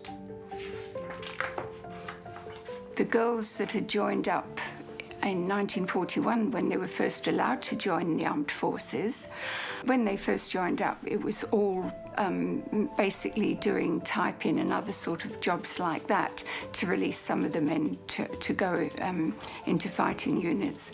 But in 1942, that all changed. Recruitment then was all about getting the women to join up for much more serious and probably interesting jobs. Like they wanted plotters, they wanted instrument operators, and they wanted signallers, things like that. Did you know what you'd be doing in the Navy? No, I had no idea. So what were you doing in the Navy? Well, when I went in there as a hairdresser, they suggested that, and I said, no, I don't want to do hairdressing.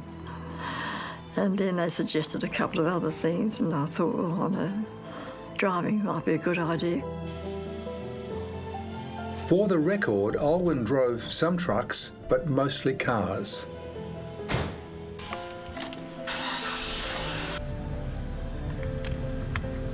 Her passengers were admirals and vice-admirals, as well as guards taken back and forth to the ships, not forgetting one time a prince. These 3 officers, I had to go down and pick them up and bring them back to Leuven. And one of the guys got out, and it was Prince Philip. He was just one of the guys, a nice guy, all chatty. The officers are always very nice. They're always very friendly with we drivers. So can I say then that you had a fairly nice time in RANS? I did, yes. As I said, they were all good, and we always had a sense of humour, yeah, which everybody had to have anyway. No, it was a good laugh. Other than the conflicts of war, and you knew what was going on, and I had a brother who was killed, and my husband had a brother who was killed. It was great camaraderie with the RANs and living with them and moving with them. So from that point of view, it was a good time in my life, if you can call it a good time, but we were very happy. A cynic might say of Alwyn's happiness that, unlike the men, she and her female colleagues were not sent into combat. But to be fair, they never knew if that might happen. And then, how many of the women at Fremantle knew this? A number of the women whose memoirs and oral histories that I've read, they say that after the war, or later in the war, a number of the officers said to them that if the enemy had arrived, then the officers had orders to shoot the women. And the women didn't know it at the time, but they were very, it's something that a lot of them have remembered, that they've been told. Was that for real? I don't know, but I've got them from a lot of different sources. Good heavens. The Japanese never took Fremantle, so Alwyn was not shot. Years later, she's very much alive. It's probably ungallant to ask how many years. So do the sums. In 1944, she was 18. It's now 2023. Alwyn Banks, firing on all cylinders, is 98. And you still drive? And I still drive. And you've driven ever since the war? I've driven ever since the war. Ever lost your licence? No, but I got caught for speeding in a 60 zone area for doing 72. That's my biggest offence. Alwyn Banks pinched for speeding? Now that would be an offence.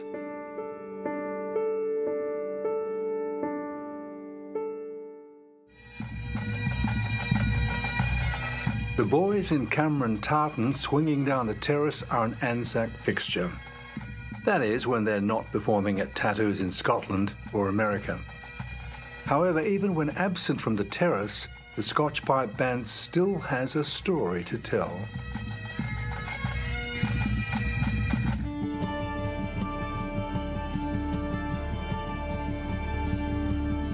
It's a story of two cultures.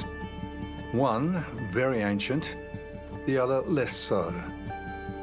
And it's about a young boy who sits astride them both, easily, it would seem. Dalman Kelly is Noongar. His father comes from near the Stirlings, his mother from Ewart country, around New Norcia. Dalman himself is a Westminster boy, North Suburban if you like. Academically, he's in Year 10. His sports are cricket and football. And musically, he's a drummer in the band. If further identification is needed, Dalman might just say, I'm a Scotch boy, like all the others. And there are others. We have had Indian boys, Chinese boys, we've had other Aboriginal boys in there before, but we don't look at them as in, we look at them, we've got drummers. That's how we look at them.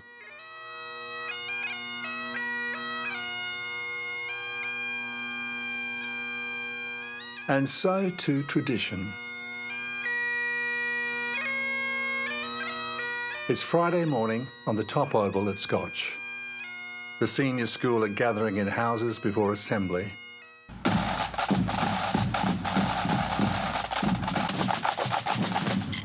The band has been here early for final rehearsals and instrument tweaking. It was probably a morning like this when new boy Dalman was talent spotted. When I first saw him, he was across the way there out on the grass, so we have our band practices in the morning, and I looked across to the lockers, and there's young Dal just wiggling and jumping and jiving to the groove of the band. And so they looked at the bandmaster and we looked at him and we went and approached him and said, would you like to do this? So he'd had an early start on the pipe, so that wasn't his thing. And it's often a few boys try that because they love the pipe band and find that melody's not their thing. Well, when I signed up for the pipes, I played it, I just didn't feel it. You didn't like it? I didn't like it, but also just didn't feel that, I didn't feel that beat that, you know, I always had since I was a kid, that beat that I always, you know, kept. And when Miss Anderson and Bailey came over and asked me to do tenor drum, I was like I was pretty sceptical, but, you know, I went straight into it. And I felt happy doing it.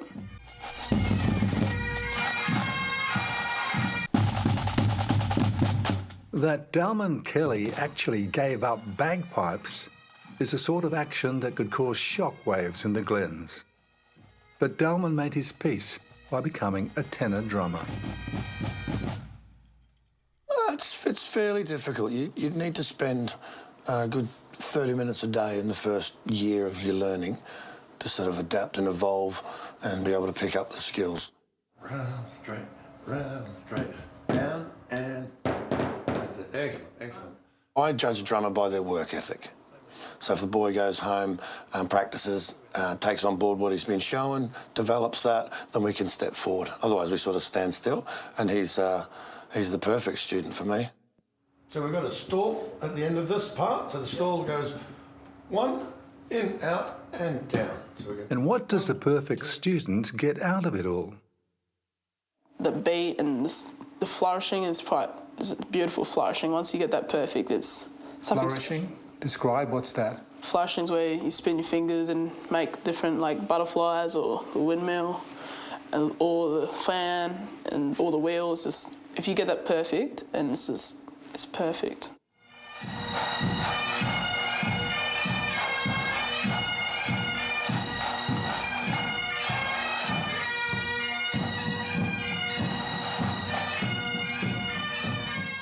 Anyone can do it if they really put their mind to it.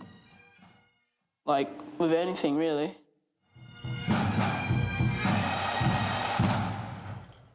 Have you ever spun your drumsticks out? Oh, yes. Plenty of times I've lost control and it goes flying off that way. Had to pick it up. Yeah, quite a couple of times I did in the march. Some blokes lost all their sticks because they were spinning too far. If you get spinning and flourishing perfect, it's amazing, it's beautiful. He seems to find it quite natural, so he doesn't have to spend a lot of time picking it up. It just absorbs it like a sponge, so I find that refreshing. High praise from people who know. But for the boy from Westminster, this surely is the payoff. I just feel like, part of the lads, part of the boys, and part of a Scotch boy.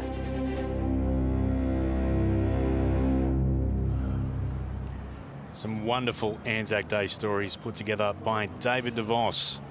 Thank you for being with us on Anzac Day 2023. Now, a more beautiful and evocative piece of music with war as its theme would be hard to find. The pictures are of Australians at war over the years.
From the streets of Perth, let's head south to Australia's home of the Anzacs.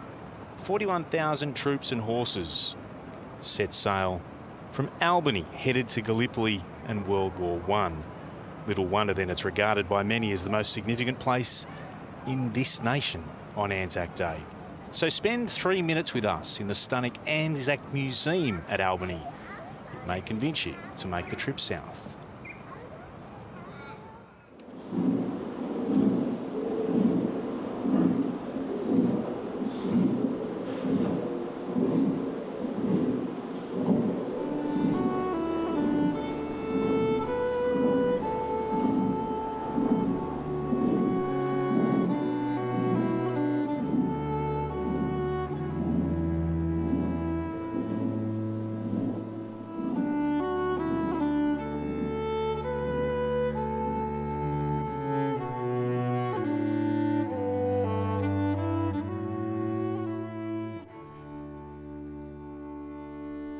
How do you tell the story, that incredible story of Australia and New Zealand's involvement in World War I in about 400 square metres? It's a big ask. So what we thought is, let's look at the story through the people who actually left. So most of the characters we use here actually left from this harbour, either the first or the second convoy.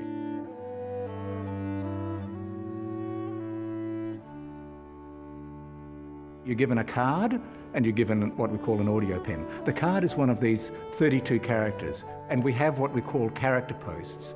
And you put your card down there, and on a touch screen you can see all the background information.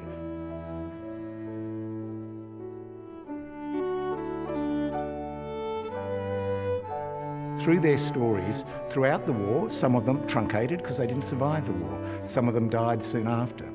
And I think that's a much more effective way of telling a story using people's own words.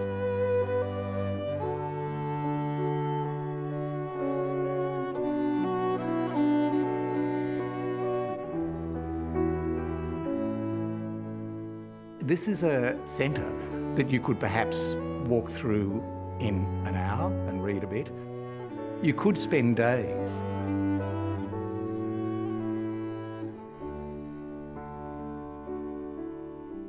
We have eternally scrolling through a rippling water as if it's emptying into King George Sound the names of every Australian and New Zealander who went on those two convoys, all 42,000 of them. That first convoy, people don't realise it was the biggest convoy that had ever been assembled in world history, and it was being done by two very small little countries at the other end of the world. We're not putting any message, any anti-war, pro-war, any message like that. We're just trying to say this is how these people, who were just like most of you, actually had to experience. This is what they went through.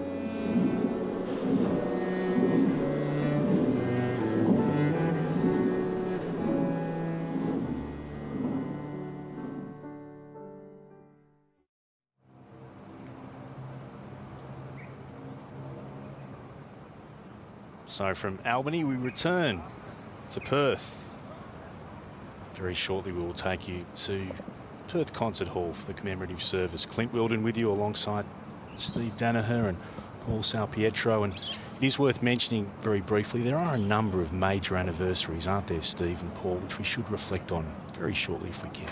Yeah, look, I mean, one of the ones that doesn't get any is talked about is the raising of the Royal Australian Regiment out of the units that were serving in Japan with the British Commonwealth Occupation Forces. Those battalions were raised on the 23rd of November 1948, and there was the 65th, the 66th and the 67th battalions in turn became 1, 2 and 3rd battalions of the Royal Australian Regiment. In fact, at the time, they were actually just called the Australian Regiment. They didn't actually get royal title until 10th of March 1949. And so it came into being as Australia's first regiment of regular infantry. And it consists today of about 7 battalions. Another one is the Battle of the Bismarck Sea. Now, it sounds like it was a naval battle, but in fact, it was a air activity where Allied aircraft took out Japanese landing craft and they were heading for Rabaul. Thank you, Steve. Well done to Paul for his work throughout the march. Let's take you now from the now empty streets of Perth into the Perth Concert Hall.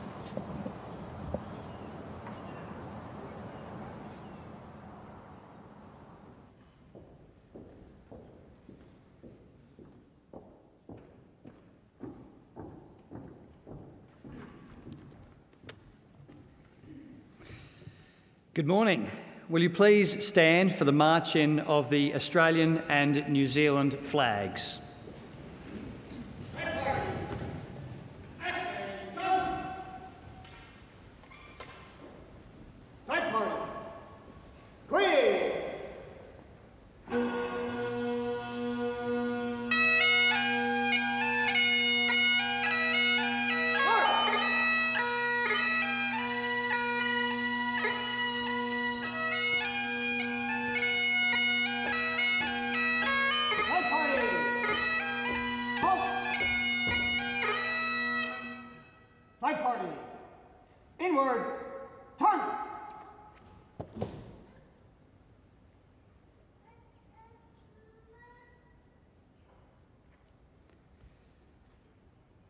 Please welcome His Excellency, the Honourable Chris Dawson, AC, APM, Governor of Western Australia. Flag party! Royal salute! Salute!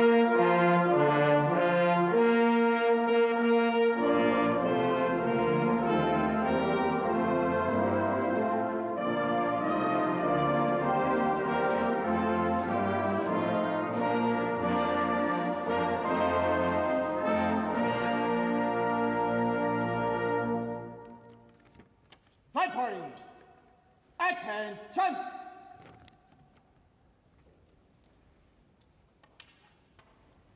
Flag party! Stand at ease! Please be seated. I'm Vince Connolly, CEO of RSL WA, and it's my great pleasure here this morning to be your Master of Ceremonies. On behalf of RSL WA, I acknowledge the Whadjuk people of the Noongar Nation, the traditional custodians of the land on which we meet today, and pay my respects to their elders past and present. On behalf of the State President of RSL WA, Mr Duncan Anderson, I extend a special welcome to you here today, and I would like to acknowledge and welcome the Honourable Chris Dawson, AC, APM, Governor of Western Australia, the Honourable Mark McGowan, MLA, Premier of Western Australia, Senator the Honourable Linda Reynolds, CSC, representing the Federal Leader of the Opposition, Libby Mettam, MLA, representing the State Opposition, the Lord Mayor of the City of Perth, Mr Basil Zempoulos, our Senior Australian Defence Force Officer, Western Australian Commodore Ivan Ingham, AM, RAN, and our Senior Navy, Army and Air Force officers. Senior members of the clergy, members of the Consular Corps, all veterans who have served and those who are still serving our great nation, all of our distinguished guests, friends and family. Welcome also to the thousands of people right across Western Australia who are watching this service via ABC television. Would you please stand, and we will join RSL WA Chaplain Barry Yesberg for the prayer of remembrance.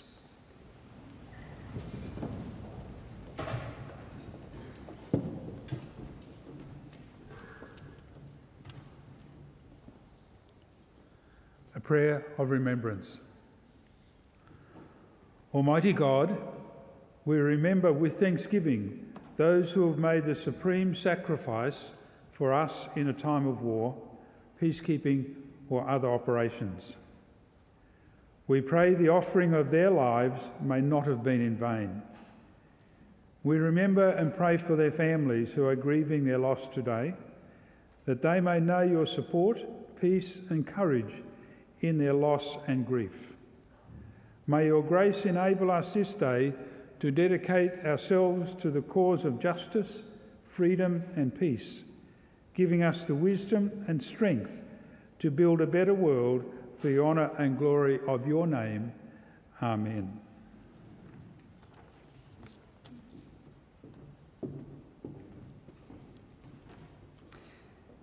Thank you, Chaplain Yesberg. I now have the pleasure to introduce the Perth Modern School Singers. And please join them to sing O Valiant Hearts.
Please be seated. It's now my pleasure to introduce the Governor of Western Australia, the Honourable Chris Dawson, AC, APM, to provide his Anzac Day address.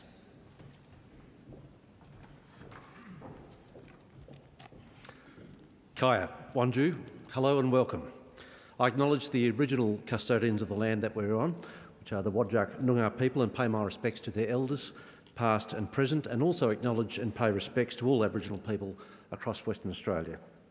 And acknowledging also the Honourable Mark McGowan, MLA, Premier of Western Australia, Senator the Honourable Linda Richards, CSC, Ms Libby Metten, Leader of the WA Liberal Party, to the representatives from the RSL, Mr Duncan Anderson, State President, Mr Peter Emmett, President of Legacy WA, and the Commodore Ivan Ingham, who's our Senior Military Officer here, Brigadier Brett Challoner, CSC of 13 Brigade, Wing Commander Paul Taylor, number 25, Perth Squadron, Captain Gary Lawton, HMAS Stirling, Major General Len Robert Smith, RFD KC, and Mrs Robert Smith, the many distinguished guests, and I particularly want to welcome and thank those veterans serving and those past for your service, and welcome all ladies and gentlemen, and particularly boys and girls.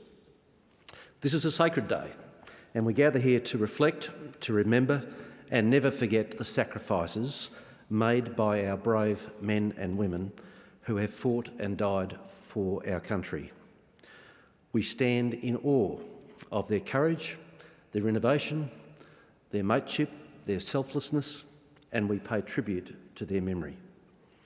108 years ago, the Anzac spirit was born on the shores of Gallipoli. It's a moment in history that shaped our nation. Travelling through darkness on the morning of the 25th of April 1915, 16,000 Australian and New Zealand troops, full of youth, patriotism and confidence, approached the Gallipoli Peninsula in Turkey, an area now known as Anzac Cove.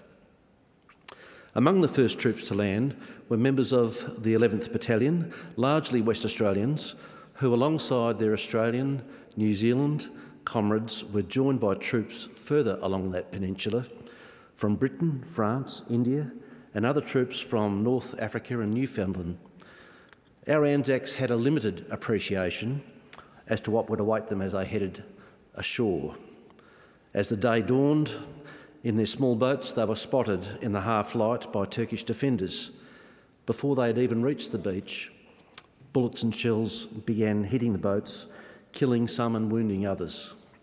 As they leapt from their boats, those that managed to get ashore were met with steep, rugged cliffs, soaking wet under devastating bombardments. Some had to dig their bayonets into the steep ground to help them climb.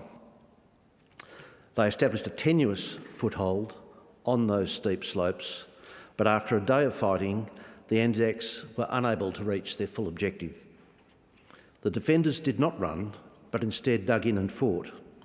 So on that very first day, 2,000 Anzacs lay dead or wounded, and despite their efforts to get inland, landing most of their infantry, the Anzacs were held by the Turks to a small area of land, only about 1 kilometre wide by about 2 kilometres long. The campaign at Gallipoli was a disaster militarily, but it was on that day that our Anzacs showed their incredible bravery fighting on foreign shore against a formidable but courageous foe. They helped define and showed us what it means to be Australian, to never give up, to fight with all your body, mind and heart, and to never forget your mates. When they enlisted, they were young, innocent, adventurous. Most joined to fulfil a sense of duty and patriotism. A few joined up for the regular wage of 6 shillings per day. Others were caught up in the excitement of the moment, and some just wanted to be with their mates. One thing that was consistent was that these troops, although undoubtedly apprehensive, were full of confidence. They were determined to succeed, had no doubt had plans to return home to Australia. Many would not, or if they did not survive Gallipoli, did not, many of them, survive the battles in France and Belgium and other places. They bore the battle scars and ravages of war. When I discuss Anzac Day with people who didn't grow up commemorating the events and with knowledge of the history, I receive the same question perhaps you do. And that question is, why do Australians and New Zealanders commemorate on the anniversary of a military defeat with parades and a public holiday? There are many ways to answer this, and they're mostly valid. Memorialising those servicemen and women who made the ultimate sacrifice, remembering and never forgetting the dedication to our country, the defence of our people and our way of life. Yes, there was loss and suffering, and there's a determination to never repeat events that are core to our history and our spirit as Australians. So this shared understanding of why we commemorate that initial Gallipoli campaign and those many wars and conflicts that have since followed is a special bond with Australians and New Zealanders that unites our two nations. Services that are held by Australian and New Zealand people are held not only in our countries but all over the world. And this is not about glorifying war. It's about a commitment by our nations to never forget the sacrifice of our people who fought for our freedoms. Anzac Day has evolved over time. Since 1916, the commemorations were held with ceremonies and services across Australia, London, even Egypt. Over the following years, it has become established as a national day to commemorate more than 60,000 Australians who died during World War I, and by 1927 had become a public holiday. As the years have passed, this day has also become about the Anzac spirit, shown by our brave men and women who have followed in the footsteps of our first Anzacs. We now commemorate the lives of those who died in the Second World War, Korea, Vietnam, Iraq, Afghanistan, and in other operations, peacekeeping around the world. We remember the sacrifices they made, the challenges they faced, the bravery they showed, and we thank them for their service and we honour their memory. This year, 2023, marks 70 years since the Korean War armistice and is also the 50th anniversary of the end of Australia's involvement in the Vietnam War. And those of you that heard Graham Edwards speak so eloquently this morning as a reminder of that conflict and the sacrifices made. The heroics of Victoria Cross winners Peter Badcoe, Keith Payne, Ray Simpson and Kevin Wheatley in Vietnam is well documented, and rightly so. Their displays of bravery, self-sacrifice and devotion to duty should always be recognised. But alongside these men were thousands of men and women, their comrades all linked by strong bonds of friendship and loyalty, and all with their own stories as well. I want to remind us about some of the words spoken in November 1993 at the return of the unknown soldier from the Adelaide Cemetery in Villers-Bretonneux in France. The then Prime Minister Keating spoke of the lessons learnt from the horror and tragedy of that great war, stating, "It was a lesson about ordinary people, and the lesson was that they were not ordinary. On all sides, they were the heroes of that war, not the generals and the politicians, but the soldiers and the sailor and the nurses, those who taught us to endure hardship, show courage, be bold as well as resilient, to believe in ourselves, to stick together." So for many of us, Anzac Day is personal. We come to remember our loved ones who answered the call of duty and some who paid the ultimate sacrifice for our freedom. Like many Australians, my wife and I have visited the war graves of our fallen family, and it's so often that the families who are left behind carry an enormous burden. My wife and I were struck by the poignancy of an epitaph that a widow had inscribed on her husband's tombstone in the Villers-Bretonneux cemetery we visited in France just several weeks ago. And that epitaph says much about the grief and loss of a loved one. That said, "Peace be to your rest, dear husband. 'Tis sweet to breathe your name."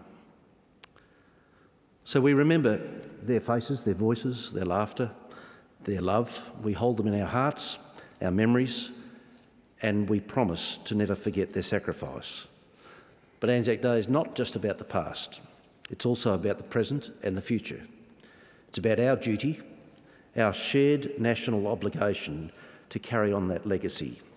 It was also said in that same speech from our former Prime Minister about the reinterment of Australia's unknown soldier, that we're not here to glorify war over peace or to assert a soldier's character above a civilian's, or one race, or one nation, or one religion above another, or men above women, or the war in which they fought and died above any other war, or of one generation above any that has or will come later.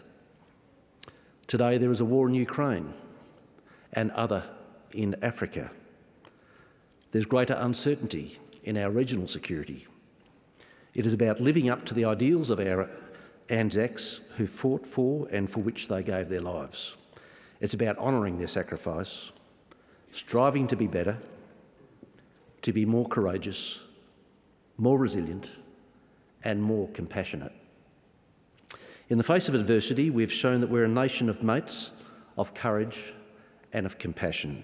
And as we face the challenges of the present and the future, we'll continue to draw on the spirits of the Anzacs, lest we forget.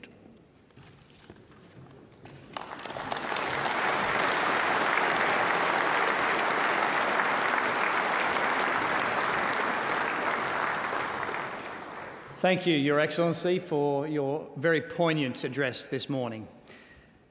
Ladies and gentlemen, please stand for the prayer for the Australian Defence Force and those who suffer through war.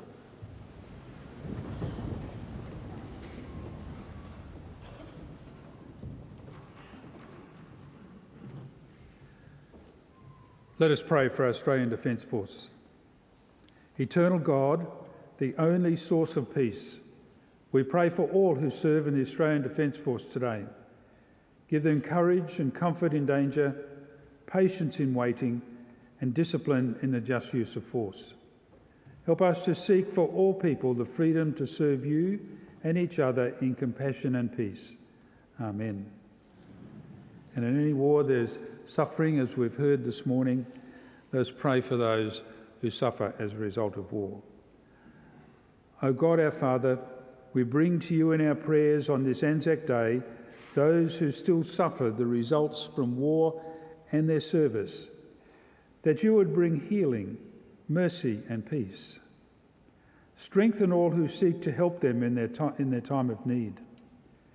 We remember and pray and are grateful for their families who support them in life and death, that they also may know your courage and strength in their task.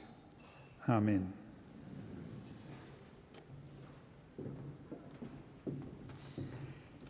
Thank you, Chaplain Yesberg. Please be seated.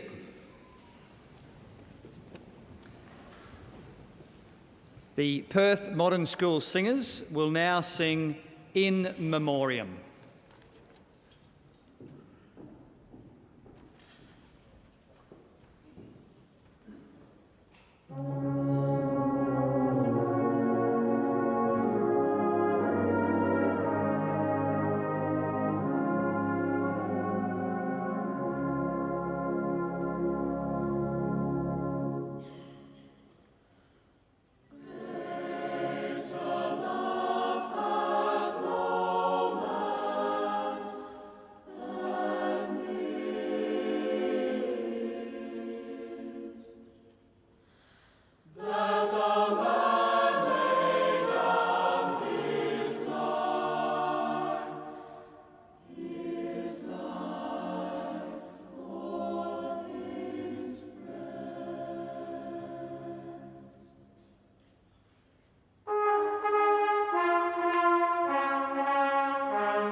We now come to what is the most solemn part of today's commemorative service. Will you please stand for the recital of the Ode by the RSL WA State President, Mr Duncan Anderson. This will be followed by the playing of the last post and 1 minute's silence.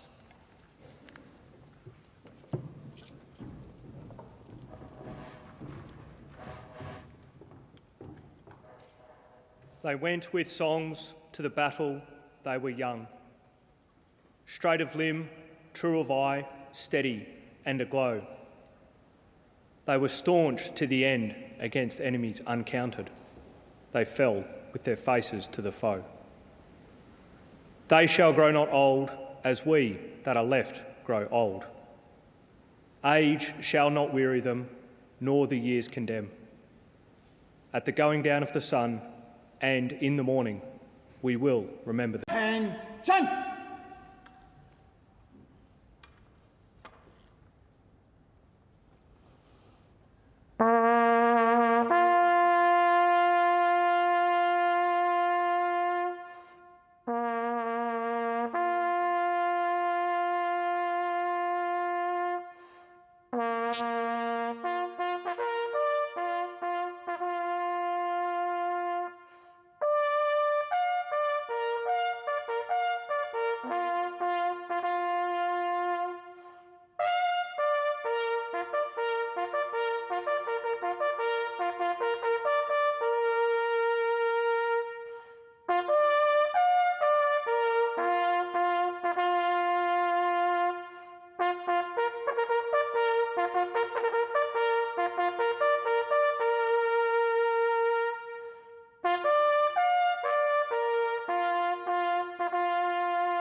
Lest we forget.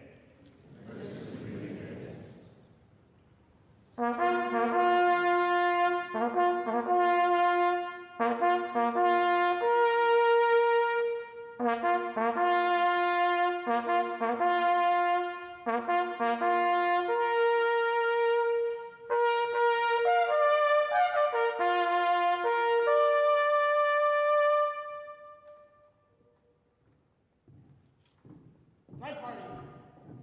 Stand at ease.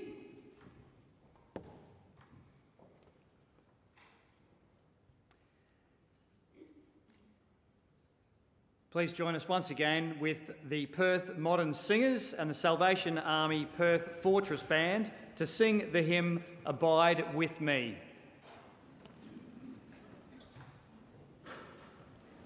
Amen.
Please be seated.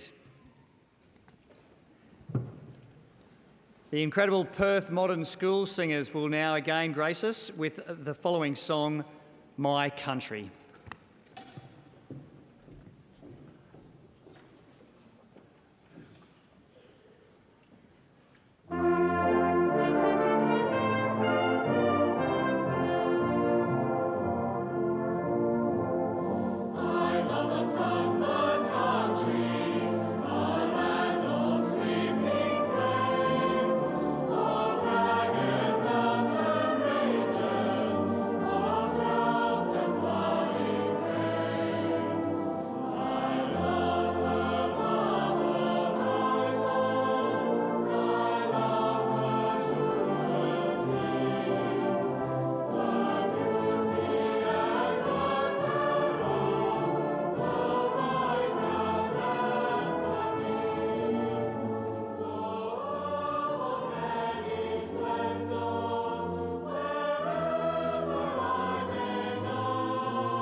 Ladies and gentlemen, I'm now absolutely delighted to introduce our special guest speaker here this morning, Major Peter Heaney.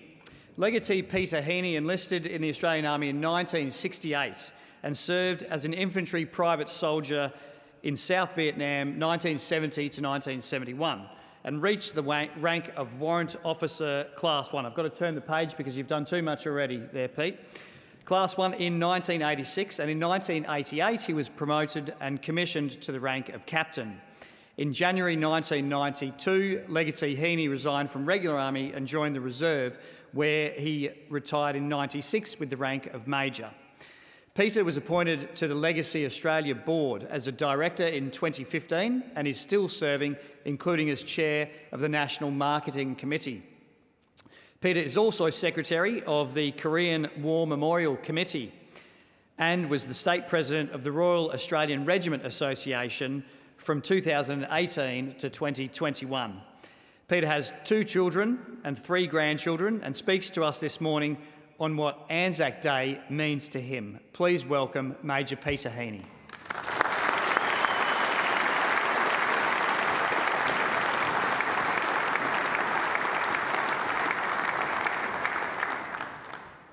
Bit embarrassed by that introduction. Thank you to the Returned and Services League of West Australia for asking me to address you today. Anzac Day is a national day of remembrance that broadly honours and commemorates all Australian and New Zealanders who served and died in all wars, conflicts and peacekeeping operations. It is one of Australia's most important national occasions and marks the anniversary of the first major military action fought by Australian and New Zealand forces during the First World War. They fought with endurance, courage, ingenuity, good humour and mateship, values we've come to know as the Anzac spirit, and values that live on in us all. We also honour all of those that have bravely served, and we thank the families of those that bravely served. I would like to reflect on three significant commemorations to be observed during 2023. 50th anniversary of the proclamation of the end of Australia's involvement in the Vietnam War, the 70th anniversary of the Korean War armistice, and the 100th anniversary of Legacy in Australia. It is difficult to believe it is 50 years since the proclamation to end the Vietnam War. The Vietnam War was the longest 20th century conflict in which Australians participated.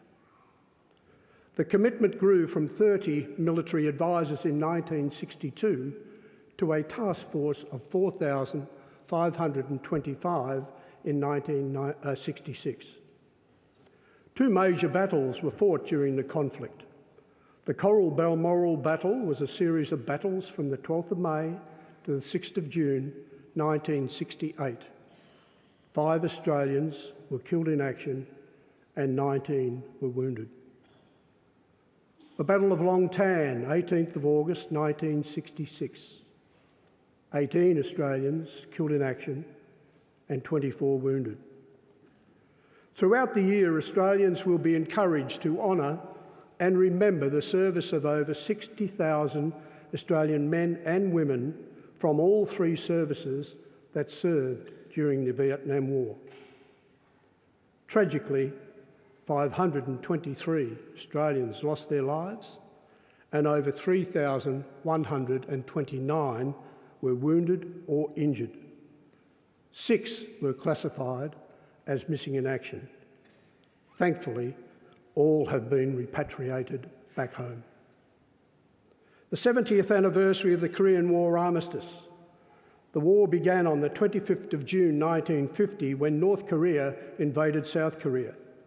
The armistice that brought about the complete cessation of hostilities was signed on the 27th of July 1953. From the invasion to the armistice, nearly 18,000 Australian sailors, soldiers and aviators served under United Nations command. The Battle of Cap Yong, 22nd of April 1951. Because of the fierce fighting and defence of the 3rd Battalion, the Royal Australian Regiment, Seoul was saved from being attacked once more. The men of 3 RAR suffered heavy casualties, 32 killed, 53 wounded and 3 taken prisoner of war. The Republic of Korea still today believe the Australians at Gapyeong saved them from communist rule. 153 Australian nurses served in Commonwealth hospital units during the Korean War. While based mainly in Japan, many also served in Korea. Australian forces remained in the South Korea area of operations until the end of 1956. Australian military casualties during the war included 340 killed in action. 43 still remain missing in action. 1,216 were wounded. The Perth Korean War Memorial will be built in the Tobruk Memorial Precinct near Saw Avenue. The names of the 1,916 West Australians that served during the Korean War and the 34 that were killed in action are recognised in bronze on the wall. The memorial will be unveiled and dedicated on the 27th of July 2023. Legacy is 100 years old and keeping the promise alive to continue to care for their widows and children.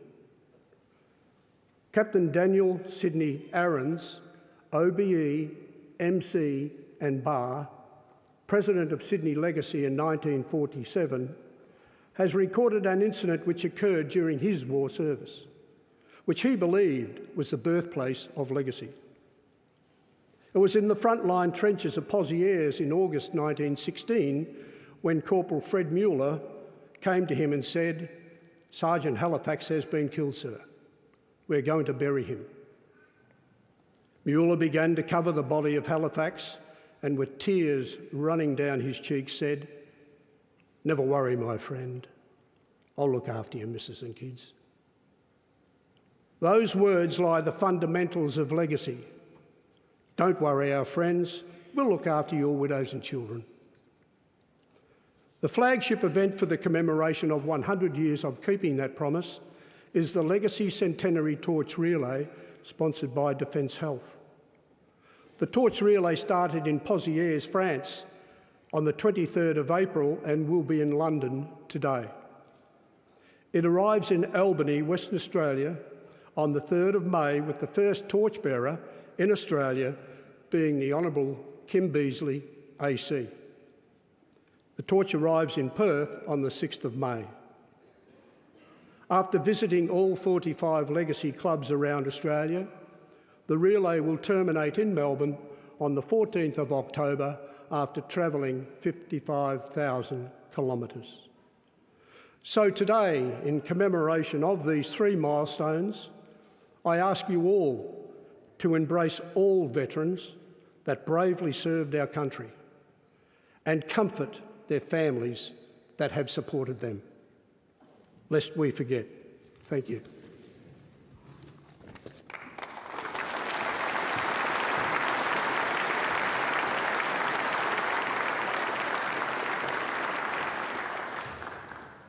Thank you, Major Peter Heaney, my great friend, for your incredible service to our nation, which goes on today in the way that you serve our veteran and our broader community. I'm sure you'll agree that this has been a wonderful venue to hold this important commemorative service, and I'd like to thank Perth Concert Hall for their support in making us feel so welcome. RSL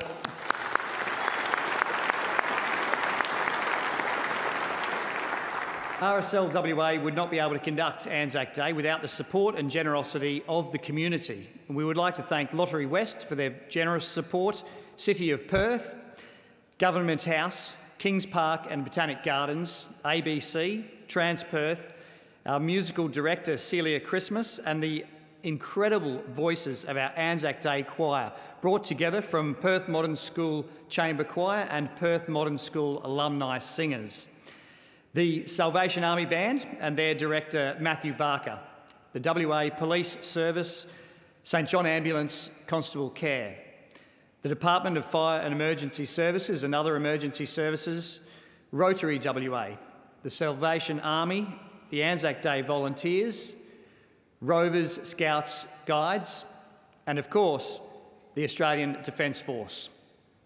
And last but not least, all the people across Western Australia who so generously contribute to Anzac Day commemorations in your communities.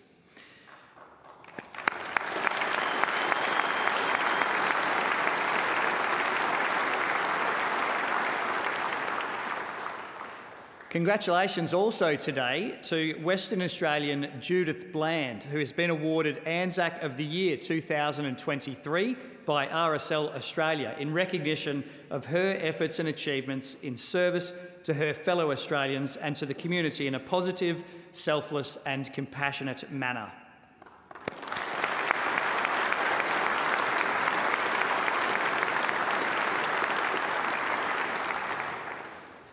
Please be upstanding for the National Anthem of New Zealand, followed by the National Anthem of Australia.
That concludes our service here this morning, and can you please remain standing for the departure of the Honourable Chris Dawson AC, APM, Governor of Western Australia. Flag party, royal salute, salute!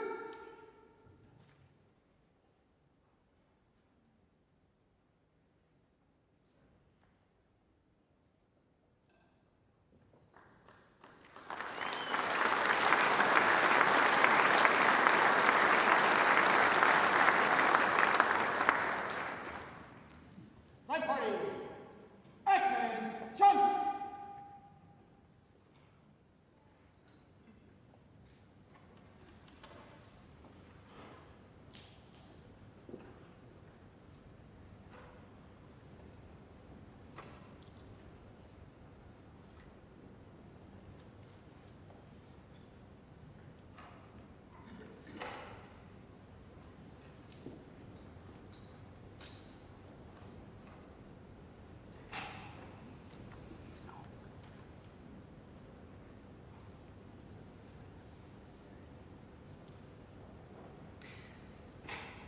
Thank you everyone for attending this commemorative service. Thank you to guests, to everyone who has attended here today in person, and of course to those watching online. I'm sure you'll agree with me that the voices and our musicians here have been absolutely incredible. And as we, for one final time in a moment, hear again from the Perth Modern School Singers and the Salvation Army Fortress Band, who will end our service with Soldiers of the Queen. Please give them one more round of applause.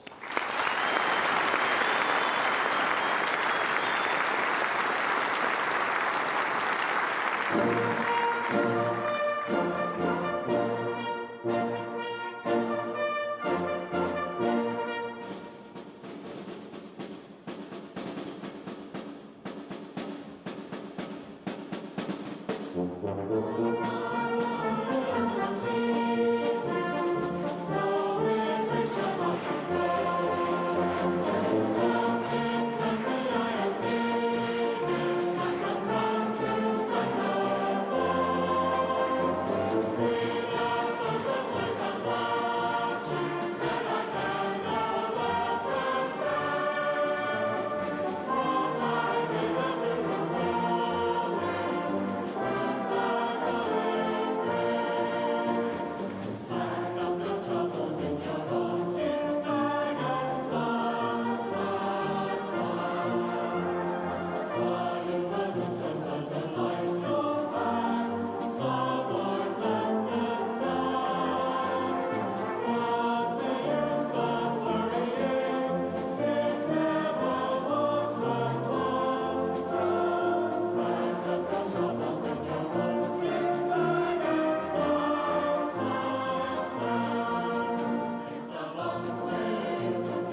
Ladies and gentlemen, the final serial of today's activity before we send you on your way to enjoy the rest of Anzac Day is to march out the flags. Please be upstanding for the march out of the flags.